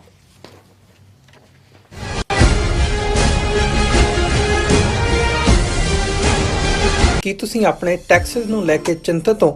ਤੁਸੀਂ ਆਪਣੀ ਕਮਾਈ ਲਈ ਮਿਹਨਤ ਕਰਦੇ ਹੋ, ਭਾਵੇਂ ਤੁਸੀਂ ਨੌਕਰੀ ਵਿੱਚ ਹੋਵੋ ਜਾਂ ਆਪਣਾ ਬਿਜ਼ਨਸ ਚਲਾਉਂਦੇ ਹੋ। ਜਦੋਂ ਟੈਕਸ ਭਰਨ ਦਾ ਸਮਾਂ ਆਉਂਦਾ ਹੈ ਤਾਂ ਤੁਹਾਨੂੰ ਇੱਕ ਭਰੋਸੇਯੋਗ ਟੈਕਸ ਅਕਾਊਂਟੈਂਟ ਦੀ ਲੋੜ ਹੈ ਜੋ ਟੈਕਸ ਬੈਲੈਂਸ ਦਾ ਤੁਹਾਡੇ ਪੱਖ ਵਿੱਚ ਜਾਣਾ ਯਕੀਨੀ ਬਣਾਵੇ। ਸਿਆਟਲ ਦੀ ਜਾਣੀ ਪਹਿਚਾਣੀ company accurate accountants and taxes ਤੁਹਾਡੀ ਸੇਵਾ ਵਿੱਚ ਹਾਜ਼ਰ ਹੈ। ਅਸੀਂ ਹਰ ਤਰ੍ਹਾਂ ਦੇ ਟੈਕਸ ਭਰਨ ਵਿੱਚ ਤੁਹਾਡੀ ਮਦਦ ਕਰਾਂਗੇ। ਟੈਕਸ ਸੰਬੰਧੀ ਕਿਸੇ ਵੀ ਤਰ੍ਹਾਂ ਦੇ ਸਵਾਲ ਲਈ ਅੱਜ ਹੀ ਸਾਡੇ ਤੱਕ ਪਹੁੰਚ ਕਰੋ। Accurate accountants and Texas. Signature truck service route 81 ਉੱਤੇ ਐਗਜ਼ਿਟ 235 ਤੇ ਟਰੱਕਰ ਵੀਰਾਂ ਲਈ 24 ਘੰਟੇ ਰੋਡ ਸਰਵਿਸ ਦੀ ਸੁਵਿਧਾ ਮੌਜੂਦ। Heavy duty repair, oil change, ਪੁਰਾਣੇ ਅਤੇ ਨਵੇਂ tyre, computer diagnostic, DPF cleaning, brake service ਜਾਂ ਰਸਤੇ ਵਿੱਚ ਆਈ ਹਰ ਤਰ੍ਹਾਂ ਦੀ ਰਿਪੇਅਰ ਪ੍ਰੋਫੈਸ਼ਨਲ ਟੀਮ ਵੱਲੋਂ ਕੀਤੀ ਜਾਂਦੀ ਹੈ। ਬ੍ਰੇਕਫਾਸਟ, ਲੰਚ ਅਤੇ ਡਿਨਰ ਲਈ ਪੰਜਾਬੀ ਢਾਬੇ ਦਾ ਆਨੰਦ ਵੀ ਮਾਣੋ। ਡਰਾਈਵਰ ਅਤੇ ਟਰੱਕ ਆਪਰੇਟਰ ਵੀਰ ਡਿਸਪੈਚ ਦੀ ਸਰਵਿਸ ਲਈ ਸਾਡੇ ਨਾਲ ਸੰਪਰਕ ਕਰਨ। Signature truck service 58 triangle drive, Weyers Cave, Virginia 24486।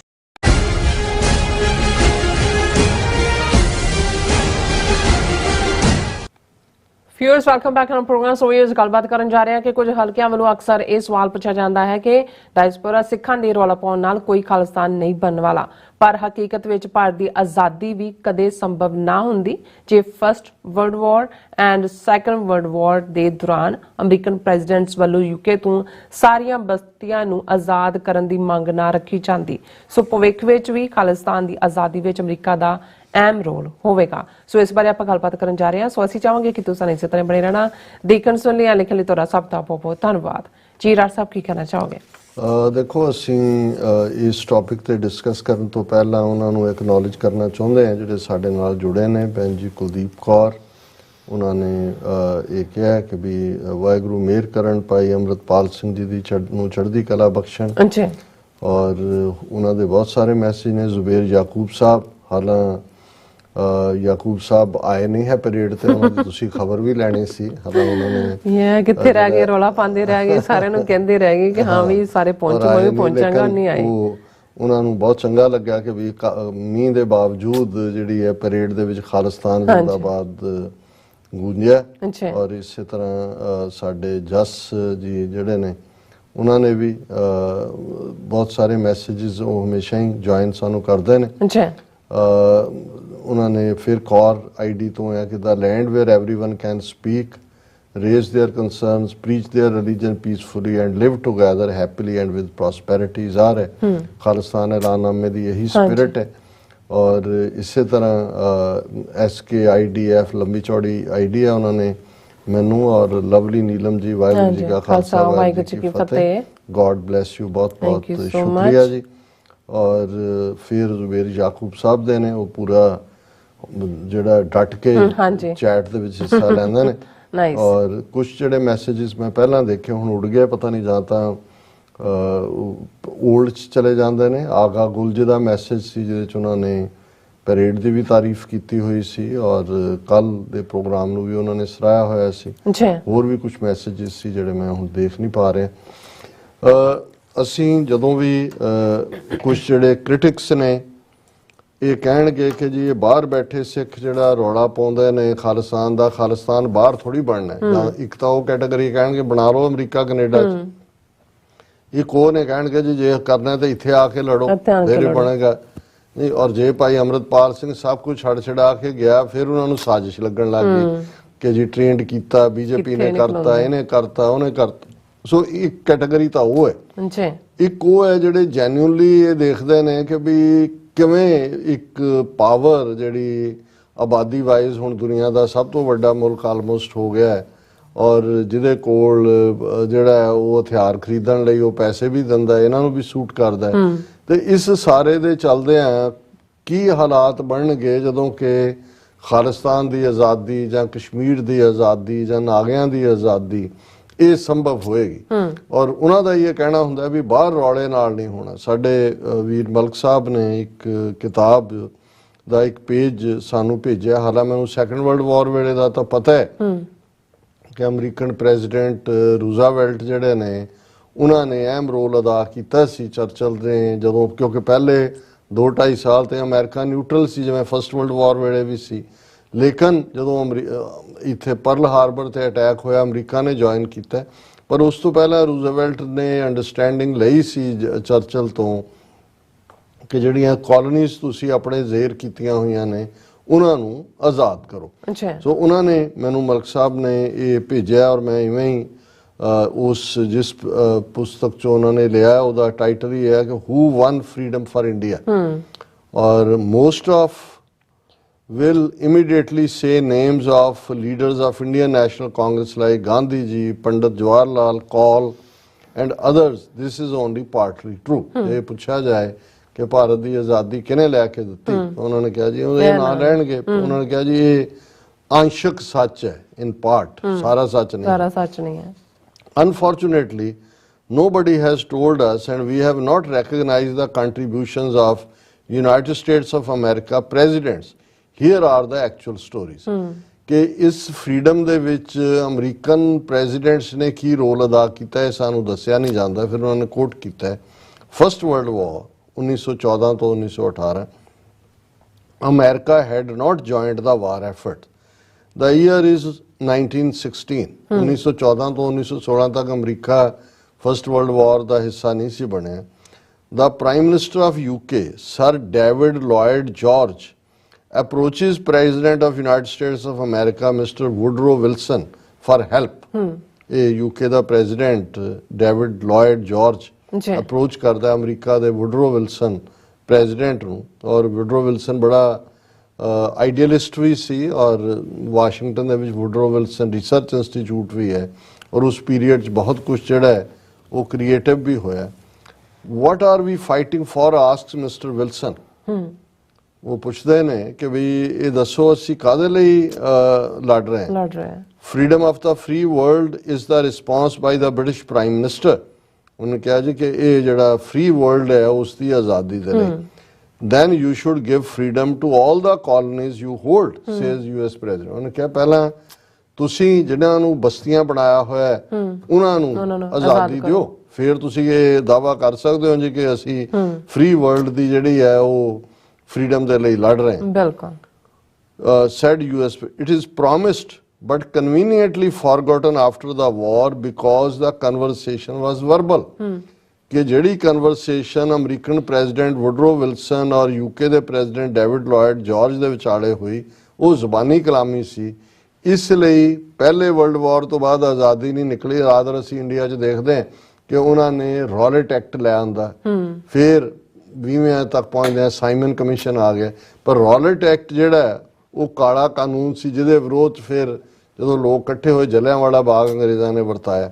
ਸੋ ਇਹ ਮੈਨੂੰ ਫੈਕਟ ਦਾ ਵੀ ਅਹਿਸਾਸ ਨਹੀਂ ਸੀ, ਇਹ ਦੇਖਣ ਤੋਂ ਬਾਅਦ ਹੀ ਹੋਇਆ ਕਿ ਵੁਡਰੋ ਵਿਲਸਨ ਨੇ ਇਸ ਸ਼ਰਤ ਦੇ ਉੱਤੇ ਹੀ ਅਮਰੀਕਾ ਦੀ ਪਾਰਟਿਸਿਪੇਸ਼ਨ ਕੀਤੀ ਸੀ। ਹੋਰ ਵੀ ਫੈਕਟਰਸ ਹੋਣਗੇ ਮਲਟੀਪਲ, ਪਰ ਇੱਕ ਫੈਕਟਰ ਇਹ ਸੀ ਕਿ ਭਾਈ ਤੁਸੀਂ ਇਹਨਾਂ ਬਸਤੀਆਂ ਨੂੰ ਆਜ਼ਾਦ ਕਰੋ। ਫਿਰ ਇਹ ਸਟੋਰੀ ਅੱਗੇ ਤੁਰਦੀ ਹੈ। The story repeats itself during the Second World War, 1939 to 1945. The year is 1942. 1939 ਤੋਂ 1942 ਤੱਕ ਅਮਰੀਕਾ ਨੇ ਹਿੱਸਾ ਨਹੀਂ ਸੀ ਲਿਆ ਇਸ ਜੰਗ ਦੇ ਵਿੱਚ। The Prime Minister of UK, Sir Winston Churchill, approaches Mr. Franklin Roosevelt, President of United States, for help. The same question is asked, what are we fighting for? उन्हें भी पूछा कि भाई काहदे लिए लड़ रहे हैं. Freedom of the free world is the response by Mr. Churchill. कि जी free world दी आज़ादी. Then you should grant freedom to all the colonies after the war. फिर सारिਆਂ ਨੂੰ आज़ादी दियो जंग तो बाद. It is promised, but this time Mr. Franklin takes it in writing from Mr. Churchill. Churchill travel करदा ਇੱਥੇ ਹੈ ਵੀ ਕਿੱਥੇ ਮਿਲੇ ਜਿਹੜਾ ਐਗਰੀਮੈਂਟ ਹੁੰਦਾ ਹੈ ਉਹਦਾ ਇਹ ਹਿੱਸਾ ਸੀ ਕਿ ਵੀ ਫਰੀडम ਦਿੱਤੀ ਜਾਏਗੀ. ਜੀ ਹੁਣ ਕਿਉਂਕਿ return C, now UK cannot go back on its commitment. That is why, though Sir Winston Churchill lost the election after the war, Mr. Attlee, who succeeded him, immediately announced in 1946 that India would be given its freedom, or Lord Mountbatten, last Viceroy of India, was sent to India with that specific responsibility to prepare India for transfer of power. और उन्होंने कहा भी ਅਸੀਂ ਕਦੇ recognize ਹੀ ਨਹੀਂ ਕਰਦੇ ਕਿ America ਨੇ ਕੀ ਰੋਲ ਪਲੇ ਕੀਤਾ. ਸੋ ਮੈਂ ਸਮਝਦਾ ਵੀ ਅੱਜ ਜਦੋਂ ਇੰਡੀਅਨ ਐਂਕਰ 3 ਫੁੱਟੀਆਂ ਉਛਲ ਕੇ 6 ਫੁੱਟ ਕਹਿ ਰਹੀਆਂ ਨੇ ਕਿ ਵੀ ये खालिस्तान वेस्टर्न एजेंडा इनका, अमेरिका का, तभी तो रोक नहीं रहे, रेफरेंडम हो रहा है खालिस्तान का, झंडे खालिस्तान के लहरा रहे हैं. सो असी समझते हैं कि भी जिवें अमेरिका ने इन्हां दोनों ही वर्ल्ड वॉर्स दे विच एक as a kind of precondition रख के ज्वाइन कीता सी, हुण भी सिचुएशन क्योंकि जिस किस्म का जबर इंडियन सिस्टम कर रहा माइनॉरिटीज़ ते, और अज ही जदों असी डिस्कस कीता US ਸਰਫ ਦੀ ਰਿਪੋਰਟ ਨੂੰ ਜੀ ਕਿੰਨੀ ਕੁ ਦੇਰ, ਅੱਜ ਚੌਥੀ ਵਾਰੀ US ਸਰਫ ਨੇ ਇੰਡੀਆ ਨੂੰ ਕੰਟਰੀ ਆਫ ਪਾਰਟਿਕੂਲਰ ਕੰਸਰਨ ਕਿਹਾ, ਸਟੇਟ ਡਿਪਾਰਟਮੈਂਟ ਵੇਵਰ ਦੇ ਰਿਹਾ ਹੈ, ਸਟੇਟ ਡਿਪਾਰਟਮੈਂਟ ਨਾ ਵੀ ਦੇ, ਪ੍ਰੈਜ਼ੀਡੈਂਟ ਕਿੰਨੀ ਕੁ ਦੇਰ, ਕਿਉਂਕਿ ਅਲਟੀਮੇਟਲੀ ਇਹ ਵੀ ਅੱਜ ਇਹਨਾਂ ਦੀ ਫੋਰਨ ਅਫੇਅਰਸ ਮੈਗਜ਼ੀਨ ਦੇ ਵਿੱਚ ਇੱਕ ਆਰਟੀਕਲ ਆਸ਼ੀਸ਼ ਟੈਲਿਸ ਦਾ ਹੈਗਾ ਜਿਹਦੇ ਚ ਉਹਨੇ ਕਿਹਾ ਵੀ ਅਮਰੀਕਾ ਬਦਜ਼ਨ ਹੋ ਰਿਹਾ ਇੰਡੀਆ ਤੋਂ, ਕਿ ਜਦੋਂ ਉਹਨੇ ਸਟ੍ਰੈਟੇਜਿਕ ਪਾਰਟਨਰ ਬਣਾਇਆ ਇੰਡੀਆ ਨੂੰ ਔਰ ਟੈਕਨੋਲੋਜੀ ਸ਼ੇਅਰ ਕੀਤੀ, ਨਿਊਕਲੀਅਰ ਡੀਲ ਕੀਤੀ, ਉਹ ਇਹ ਸਮਝਦਾ ਸੀ ਕਿ ਇੰਡੀਆ ਇੱਕ ਡਿਪੈਂਡੇਬਲ ਪਾਰਟਨਰ ਹੋਏਗਾ फाइट अगेंस्ट चाइना. उन्होंने कहा भी इंडिया तो लाती नहीं थले ला रहा और जोड़ा अमरीका सावर हो रहा है. सो असी समझते हैं भी वो खट्टापन जल्दी आए, जे सानू कहण असी नींबू वाइट हाउस पहुंचा देने भी अपने पहला दंद खट्टे कर लो चंगी तरह कि भी इन्हां चों कुछ निकलने वाला नहीं है. और खालिस्तान की कायमी ना सिर्फ, और ये मेरा तो रिपीटेड ये कहना है कि भी जे उस खिते दे विच परमानेंट पीस, स्टेबिलिटी, ਪ੍ਰੋਸਪੈਰਿਟੀ ਇਸੇ ਹੀ ਆਰਡਰ ਦੇ ਵਿੱਚ ਤੁਸੀਂ ਲੱਭਦੇ ਹੋ ਤੇ ਫਿਰ ਖਾਲਿਸਤਾਨ ਇੱਕ ਬਫਰ ਸਟੇਟ ਦੇ ਤੌਰ ਤੇ ਇੰਡੀਆ, ਪਾਕਿਸਤਾਨ, ਚਾਈਨਾ ਦੇ ਵਿਚਾਲੇ ਤਿੰਨੋਂ ਹੀ ਨਿਊਕਲੀਅਰ ਪਾਵਰਸ, ਤਿੰਨੋਂ ਦੀ ਹੌਸਟਿਲਿਟੀ ਆਪਣੇ ਆਪਣੇ ਢੰਗ ਨਾਲ, ਤੇ ਖਾਲਸਾ ਤਾਂ ਸਭ ਦਾ ਸਾਂਝ ਹੈ. ਔਰ ਅਸੀਂ ਜਿੱਥੇ ਸਾਡਾ ਵੈਲਿਊ ਸਿਸਟਮ ਡੈਮੋਕ੍ਰੇਸੀਜ਼ ਦੇ ਨੇੜੇ ਹੈ ਉੱਥੇ ਜਿਹੜਾ ਸਾਡੀਆਂ ਵੈਲਿਊਜ਼ ਔਰ जो ओवरऑल साड़ी कोई इनहेरेंट बिल्ट इन नफरत नहीं है किसी लिए भी, ना हिंदुओं ਲਈ, ना मुसलमानों ਲਈ, ना चीनिया ਲਈ. और असी एक बफर के तौर पर ਜਿਹੜਾ उन्होंने वैल्यू सिस्टम का जे रखवाले भी होवांगे जिन्हां दे उत्ते UN चार्टर है, जिन्हां दे उत्ते इंटरनेशनल लॉ. जी डॉक्टर साहब थोड़ा बहुत बहुत धन्यवाद. सो इत्थे लैना ब्रेक व्यूअर्स, तुसीं किते नहीं जाना, मिलदे हैं आफ्टर दिस शॉर्ट ब्रेक.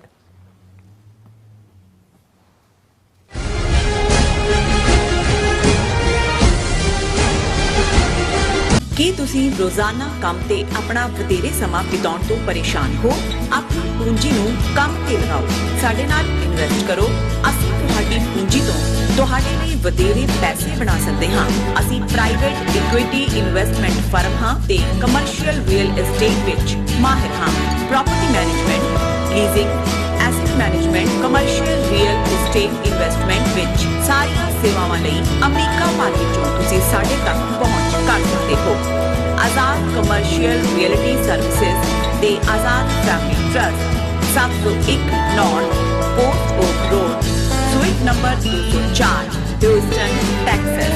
तुसी सानू साडे फोन नंबर 7136861277 ते भी संपर्क कर सकते हो. Azad commercial reality services.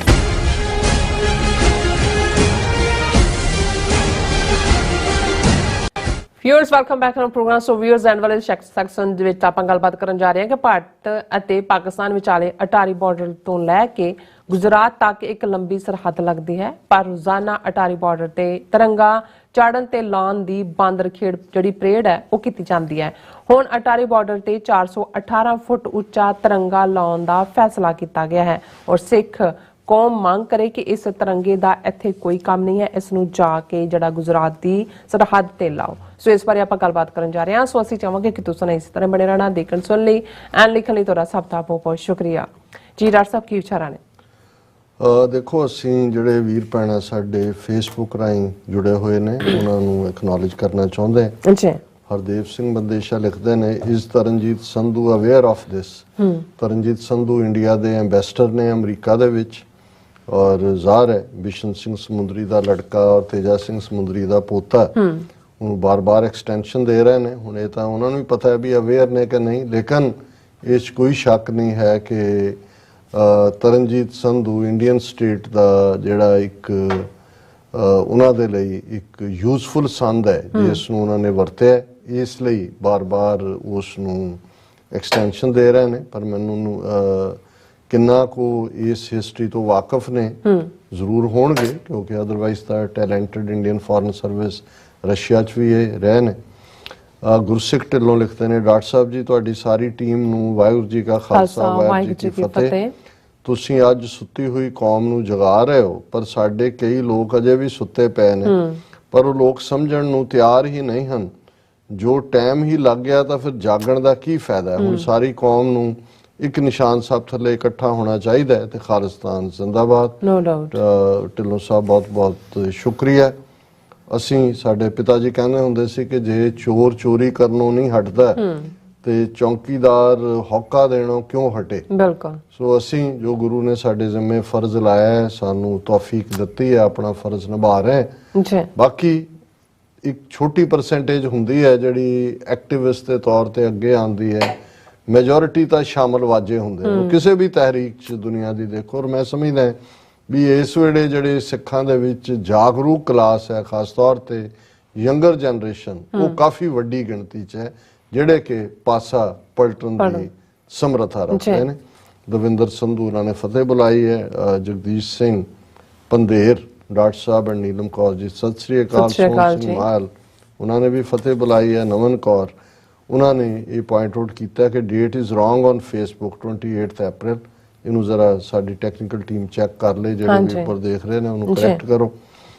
Deep Singh ਕਹਿੰਦੇ ਨੇ ਬੁੱਧ ਧਰਮ ਕਿੱਥੇ ਹੈ? ਹੁਣ ਸਾਰਾ ਕੁਝ ਬ੍ਰਾਹਮਣਵਾਦੀ ਸਿਲਸਿਲਾ ਹੈ, ਅੱਜ ਅਖੌਤੀ ਬੁੱਧ ਧਰਮ। ਬਿਲਕੁਲ ਦੀਪ ਸਿੰਘ ਜੀ, ਤੁਸੀਂ ਠੀਕ ਫਰਮਾਇਆ, ਇਹੀ ਬ੍ਰਾਹਮਣ ਦੀ ਨੀਤੀ ਹੈ। ਜੇ ਅੱਜ ਅਸੀਂ ਈਵਨ ਸਿੱਖ ਧਰਮ ਦੀ ਵੀ ਰੌ ਰੀਤ ਦੇਖੀਏ ਤੇ ਬਹੁਤ ਕੁਝ ਸਾਨੂੰ ਅਸੀਂ ਬ੍ਰਾਹਮਣਵਾਦ ਵੱਲ ਤਿਲਕਦੇ ਜਾ ਰਹੇ ਹਾਂ। ਇਵੇਂ ਹੀ ਉਹਨਾਂ ਨੇ ਕੀਤਾ ਸੀ, ਉਹਨਾਂ ਨੇ ਬੁੱਧ ਦੀਆਂ ਵੀ ਮੂਰਤੀਆਂ, ਬੁੱਧ ਮੂਰਤੀ ਪੂਜਾ ਦੇ ਖਿਲਾਫ ਸੀ। ਉਹਨਾਂ ਨੇ ਬੁੱਧਿਸਟ ਮੱਠਾਂ ਦੇ ਵਿੱਚ, ਮੋਨੈਸਟਰੀਜ਼ ਦੇ ਵਿੱਚ ਲਿਆ ਕੇ ਬੁੱਧ ਦੀਆਂ ਮੂਰਤੀਆਂ ਰੱਖਤੀਆਂ। ਜੇ ਉਹਨੇ ਲੋਕਲ ਜ਼ਬਾਨ ਇਸਤੇਮਾਲ ਕੀਤੀ ਸੀ ਪ੍ਰਚਾਰ ਲਈ, ਜਿਹੜਾ ਪਾਲੀ ਡਾਇਲੈਕਟ ਸੀ, ਉਹਨਾਂ ਨੇ ਸੰਸਕ੍ਰਿਤਾਈਜ਼ ਕਰਕੇ ਮਹਾਯਾਨਾ, ਲਘੂਯਾਨਾ, ਹੀਨਾਯਾਨਾ ਕਿੰਨੇ ਉਸ ਦੀਆਂ ਬ੍ਰਾਂਚਿਸ ਬਣਾ ਦਿੱਤੀਆਂ ਔਰ ਵਿਸ਼ਨੂੰ ਦਾ ਅਵਤਾਰ ਵੀ ਸਾਬਤ ਕਰਤਾ। ਔਰ ਜਿਹੜੇ ਕੋਈ ਉਸ ਨੂੰ ਅਪੋਜ਼ ਕਰਨ ਵਾਲੇ ਸੀ, ਉਹ ਸ਼ੰਕਰਾਚਾਰੀਆਂ ਨੇ ਸ਼ਾਸਤਰ ਦੇ ਸ਼ਸਤਰ ਦੋਨਾਂ ਦੇ ਨਾਲ ਐਲੀਮੀਨੇਟ ਕਰ ਦਿੱਤੇ। ਹੁਣ ਅੱਜ ਜਿਹੜੇ ਨੇ, ਇਹ ਠੀਕ ਹੈ ਕਿ ਡਾਕਟਰ BR ਅੰਬੇਦਕਰ ਜਦੋਂ ਉਹਨਾਂ ਨੇ ਬੁੱਧ ਧਰਮ ਜੁਆਇਨ ਕੀਤਾ, ਇਹ ਜਿਹੜੇ ਅੰਬੇਦਕਰਾਈਟ ਬੁੱਧਿਸਟ ਨੇ, ਇਹ ਬ੍ਰਾਹਮਣਵਾਦ ਨੂੰ ਲੈਂਦੇ ਨੇ, ਪੈਂਦੇ ਨੇ, ਪਰ ਅਲਟੀਮੇਟਲੀ ਜਿਹੜੀ ਮੈਜੋਰਿਟੀ ਹੈ ਉਹ ਉਸੇ ਕੈਟਾਗਰੀ 'ਚ ਹੈ। ਈਵਨ ਤਿਬਤਨ ਬੁੱਧਿਜ਼ਮ, ਦਲਾਈ ਲਾਮੇ ਦਾ ਰੋਲ ਤੁਸੀਂ ਦੇਖ ਲਓ, ਉਹ ਤਾਰੀਫਾਂ ਕਰ ਰਿਹਾ ਹੁੰਦਾ ਕਿ ਬਹੁਤ ਵੱਡਾ ਇੰਡੀਆ ਦੇ ਵਿੱਚ ਜਿਹੜਾ ਹੈ ਉਹ ਧਾਰਮਿਕ ਸਹਿਨਸ਼ੀਲਤਾ ਹੈ। ਸੋ ਅਸੀਂ ਆਪਣੇ ਸਾਰੇ ਭੈਣਾਂ ਦਾ ਸ਼ੁਕਰੀਆ ਅਦਾ ਕਰਦੇ ਹਾਂ। ਗੱਲ ਸਾਡੇ ਬਾਰਡਰ ਦੀ, ਅਟਾਰੀ ਦੀ, ਹੁਣ ਤੁਸੀਂ ਦੇਖੋਗੇ ਕਿ ਵੀ ਜਿਹੜਾ ਪਾਕਿਸਤਾਨ ਦੇ ਨਾਲ ਭਾਰਤ ਦਾ ਬਾਰਡਰ ਲੱਗਦਾ ਹੈ, ਅਟਾਰੀ ਤੋਂ ਸ਼ੁਰੂ ਹੋ ਕੇ ਪੰਜਾਬ ਦੇ ਵਿੱਚ ਫਿਰ ਹੁਸੈਨੀ ਵਾਲਾ, ਉਹ ਸ਼ਾਇਦ 500-600 ਕਿਲੋਮੀਟਰ ਤੋਂ ਜ਼ਿਆਦਾ ਨਹੀਂ, ਲੇਕਿਨ ਸਾਰੇ ਰਾਜਸਥਾਨ ਤੋਂ ਗੁਜਰਾਤ ਤੱਕ, ਕੱਛ ਤੱਕ ਜਾ ਕੇ ਲੱਗਦਾ। ਪਰ ਇਹ ਜਿਹੜੀ ਸਾਰੀ ਨੌਟੰਕੀ ਕੀਤੀ ਜਾਂਦੀ ਹੈ, ਬਾਂਦਰ ਖੇਡ ਅਟਾਰੀ ਬਾਰਡਰ ਤੇ, ਕਿ ਜੀ ਰੋਜ਼ਾਨਾ ਸ਼ਾਮ ਨੂੰ, ਔਰ ਹੁਣ ਤਾਂ ਉਹਨਾਂ ਨੇ ਉਹਨੂੰ ਇਸ ਕਿਸਮ ਦਾ ਬਣਾ ਲਿਆ ਕਿ ਜਿਹੜੇ ਨੇ ਉਹ ਪਹਿਲਾਂ ਉੱਥੇ ਅਟਾਰੀ ਜਾਂਦੇ ਨੇ, ਫਿਰ ਉਹ ਦਰਬਾਰ ਸਾਹਿਬ ਆਉਂਦੇ ਨੇ, VIPs ਤੋਂ ਲੈ ਕੇ ਦੂਜੇ ਮੂੰਹ ਤੇ ਉਹਨਾਂ ਦੇ ਤਿਰੰਗੇ ਬਣਾਏ ਹੁੰਦੇ ਨੇ। ਉਹੀ ਜਿਹੜੀ ਉਹ ਇੱਕ ਹਰਿਆਣਵੀ ਬੱਚੀ ਨੇ ਜਿਸ ਕਿਸਮ ਦਾ ਕੀਤਾ ਸੀ ਡਰਾਮਾ, ਤੇ ਉੱਥੇ ਉਹਨਾਂ ਨੇ ਅੱਗੋਂ ਰੰਗ ਦੇ ਕੇ ਬਿਠਾਏ ਉਹਨੇ ਤਿਰੰਗਾ ਬਣਾਓ ਔਰ ਉੱਥੇ ਭੇਜੋ। ਲੇਕਿਨ ਇੱਕ ਪੂਰੀ ਜਿਹੜੀ ਇੱਕ ਨੌਟੰਕੀ ਹੁੰਦੀ ਹੈ ਕਿ ਜੀ ਝੰਡਾ ਚੜ ਰਿਹਾ ਹੈ, ਦੂਜਾ ਦੋਨੋਂ ਪਾਸਿਆਂ ਦੇ ਜਵਾਨ ਭਾਰਤ ਪਾਕਿਸਤਾਨ ਬੂਟ ਨਾਲ ਬੂਟ ਮਾਰ ਰਹੇ ਨੇ, ਲੋਕ ਉਹ ਦੇਖਣ, ਇਧਰ ਭਾਰਤ ਮਾਤਾ ਕੀ ਜੈ ਕਰ ਰਹੇ ਹੁੰਦੇ ਨੇ, ਉਧਰ ਪਾਕਿਸਤਾਨ ਪਾਇੰਦਾਬਾਦ ਕਰ ਰਹੇ ਹੁੰਦੇ ਨੇ। ਫਿਰ ਇੱਕ ਦੌੜ ਕੁਛ ਦੇਰ ਪਹਿਲਾਂ ਦੀ ਲੱਗੀ ਸੀ ਜੀ, ਝੰਡਾ ਕਿਹਦਾ ਉੱਚਾ, ਇੰਡੀਆ ਨੇ ਲਾਇਆ, ਉਹ ਪੁੱਠਾ ਹੋ ਗਿਆ, 2-4 ਮੀਂਹ ਪਏ ਜਾਂ ਦੂਜੇ ਪਏ, ਉਹਦਾ ਰੰਗ ਉੱਡ ਗਿਆ, ਪਤਾ ਨਹੀਂ ਉਹ ਵੀ ਝੰਡਾ ਵੀ ਉੱਡ ਗਿਆ। ਹੁਣ ਜਿਹੜੀ ਖਬਰ ਕਰਕੇ ਮੈਂ ਇਹਨੂੰ ਕਰ ਰਿਹਾ, 418 feet high tricolor, India's tallest to be hoisted at Atari।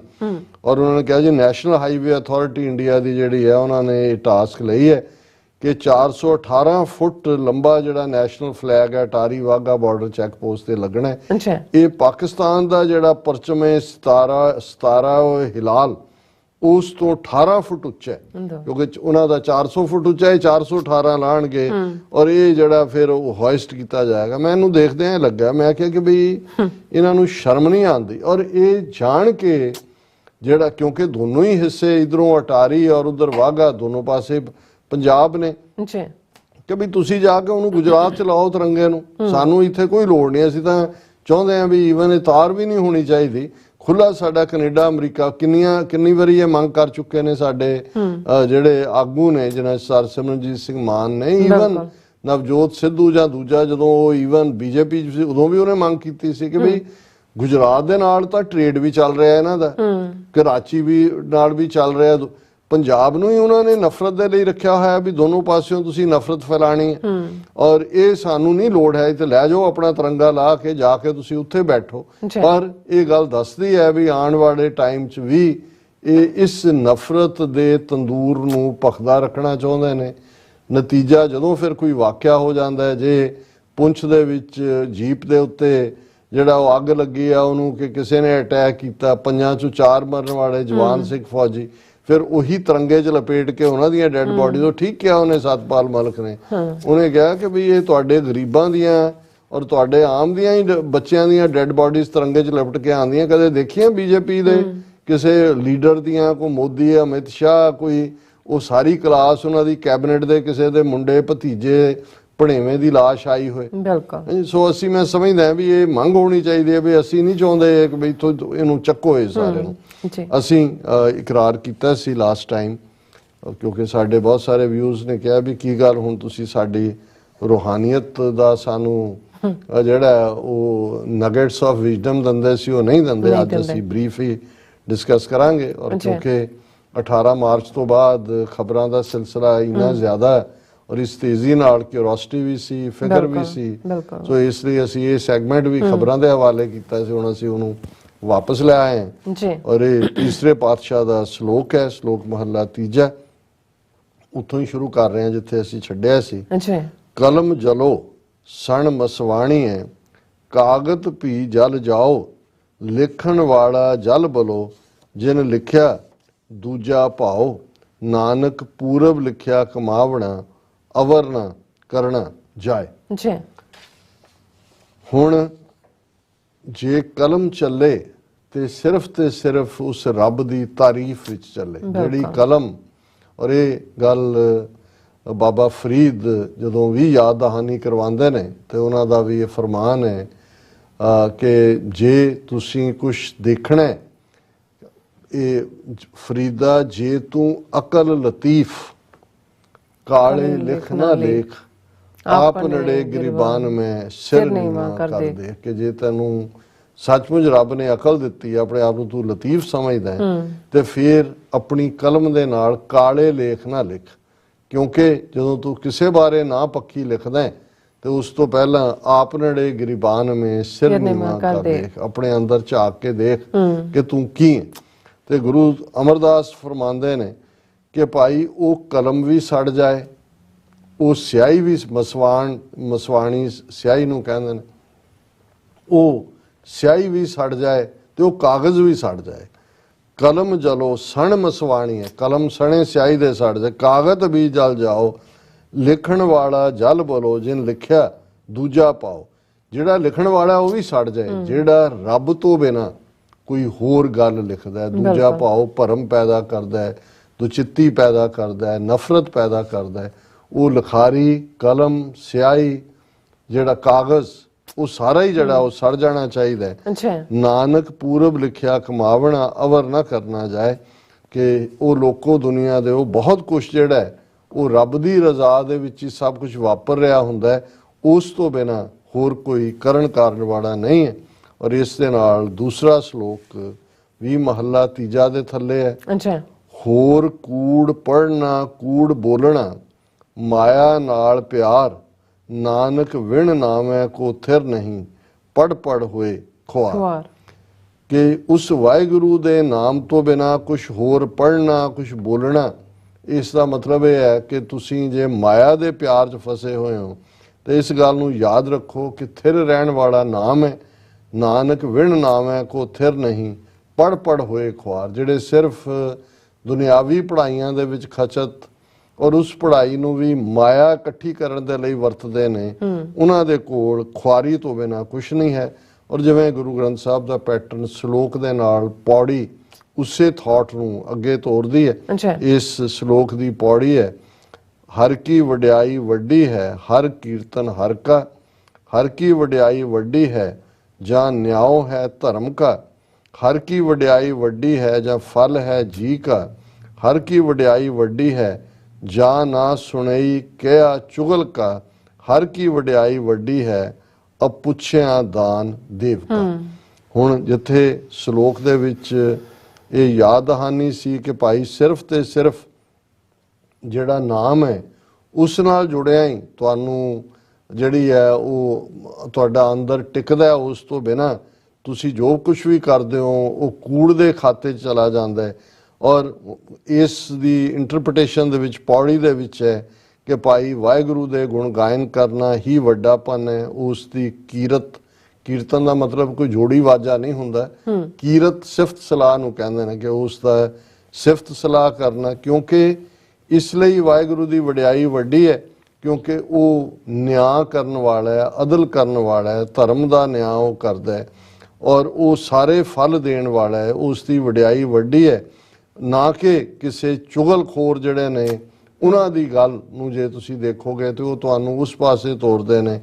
ਹਰ ਕੀ ਵਡਿਆਈ ਵੱਡੀ ਹੈ ਅਪੁੱਛਿਆ ਦਾਨ ਦੇਵ ਕਾ, ਕਿ ਅਲਟੀਮੇਟਲੀ ਜਦੋਂ ਤੁਸੀਂ ਰੱਬ ਦੇ ਗੁਣ ਗਾਇਨ ਕਰਦੇ ਹੋ ਫਿਰ ਤੁਹਾਨੂੰ ਰੱਬ ਉਹ ਗਿਫਟਸ ਦਿੰਦਾ ਹੈ, ਉਹ ਤੋਹਫੇ ਦਿੰਦਾ ਹੈ, ਉਹ ਤੁਹਾਨੂੰ ਉਸ ਦੌਲਤ ਨਾਲ ਮਾਲਾ ਮਾਲ ਕਰਦਾ ਹੈ ਜਿਹੜੀ ਦੁਨਿਆਵੀ ਦੌਲਤ ਨਾਲੋਂ ਬਿਲਕੁਲ ਵੱਖਰੀ ਔਰ ਤੁਹਾਡੇ ਅੰਦਰ ਨੂੰ ਟਿਕਾ ਸਹਿਜ ਦੇ ਵਿੱਚ ਰੱਖਣ ਵਾਲੀ ਹੈ। ਜੀ ਇਹ ਅੱਜ ਦਾ ਵਿਚਾਰ ਜੀ। ਡਾਕਟਰ ਸਾਹਿਬ ਤੁਹਾਡਾ ਬਹੁਤ ਬਹੁਤ ਸ਼ੁਕਰੀਆ, ਤੁਸੀਂ ਅੱਜ ਦੇ ਐਮਿਸ਼ੂ ਤੇ ਅੱਜ ਦਾ ਵਿਚਾਰ ਸਾਡੇ ਦਰਸ਼ਕਾਂ ਨਾਲ ਸਾਂਝਾ ਕੀਤਾ। ਸੋ ਇਸ ਨਾਲ ਆਪਣੇ ਵੀਡੀਓ ਕੋਲ ਲੈਣੇ ਨੇ ਇਜਾਜ਼ਤ। ਵਿਊਅਰਸ, ਸਾਡੇ ਪ੍ਰੋਗਰਾਮ ਦਾ ਸਮਾਂ ਇੱਥੇ ਸਮਾਪਤ ਹੁੰਦਾ। ਤੁਸੀਂ ਆਪਣੀ ਰਾਏ ਤੇ ਸੁਝਾਅ ਸਾਨੂੰ ਭੇਜਣਾ ਭੁੱਲਣਾ। ਸਾਡੇ ਇਸ ਪਤੇ ਤੇ sos@tv84.tv ਤੇ ਅਸੀਂ ਆਪਣਾ ਪ੍ਰੋਗਰਾਮ ਲੈ ਕੇ ਫਿਰ ਦੁਬਾਰਾ ਤੁਹਾਡੇ ਸਨਮੁਖ ਹੋਵਾਂਗੇ। ਤਦ ਤੱਕ ਲਈ ਮੈਨੂੰ ਤੇ ਆਪਣਾ ਸੁਣਾਉਂਗੇ ਦੋ ਦੇਖਦੇ ਰਹੋ TV84। ਬੁਲਾ ਦਿਓ ਫਤਿਹ। ਵਾਹਿਗੁਰੂ ਜੀ ਕਾ ਖਾਲਸਾ, ਵਾਹਿਗੁਰੂ ਜੀ ਕੀ ਫਤਿਹ। ਰੱਬ ਰਾਖਾ।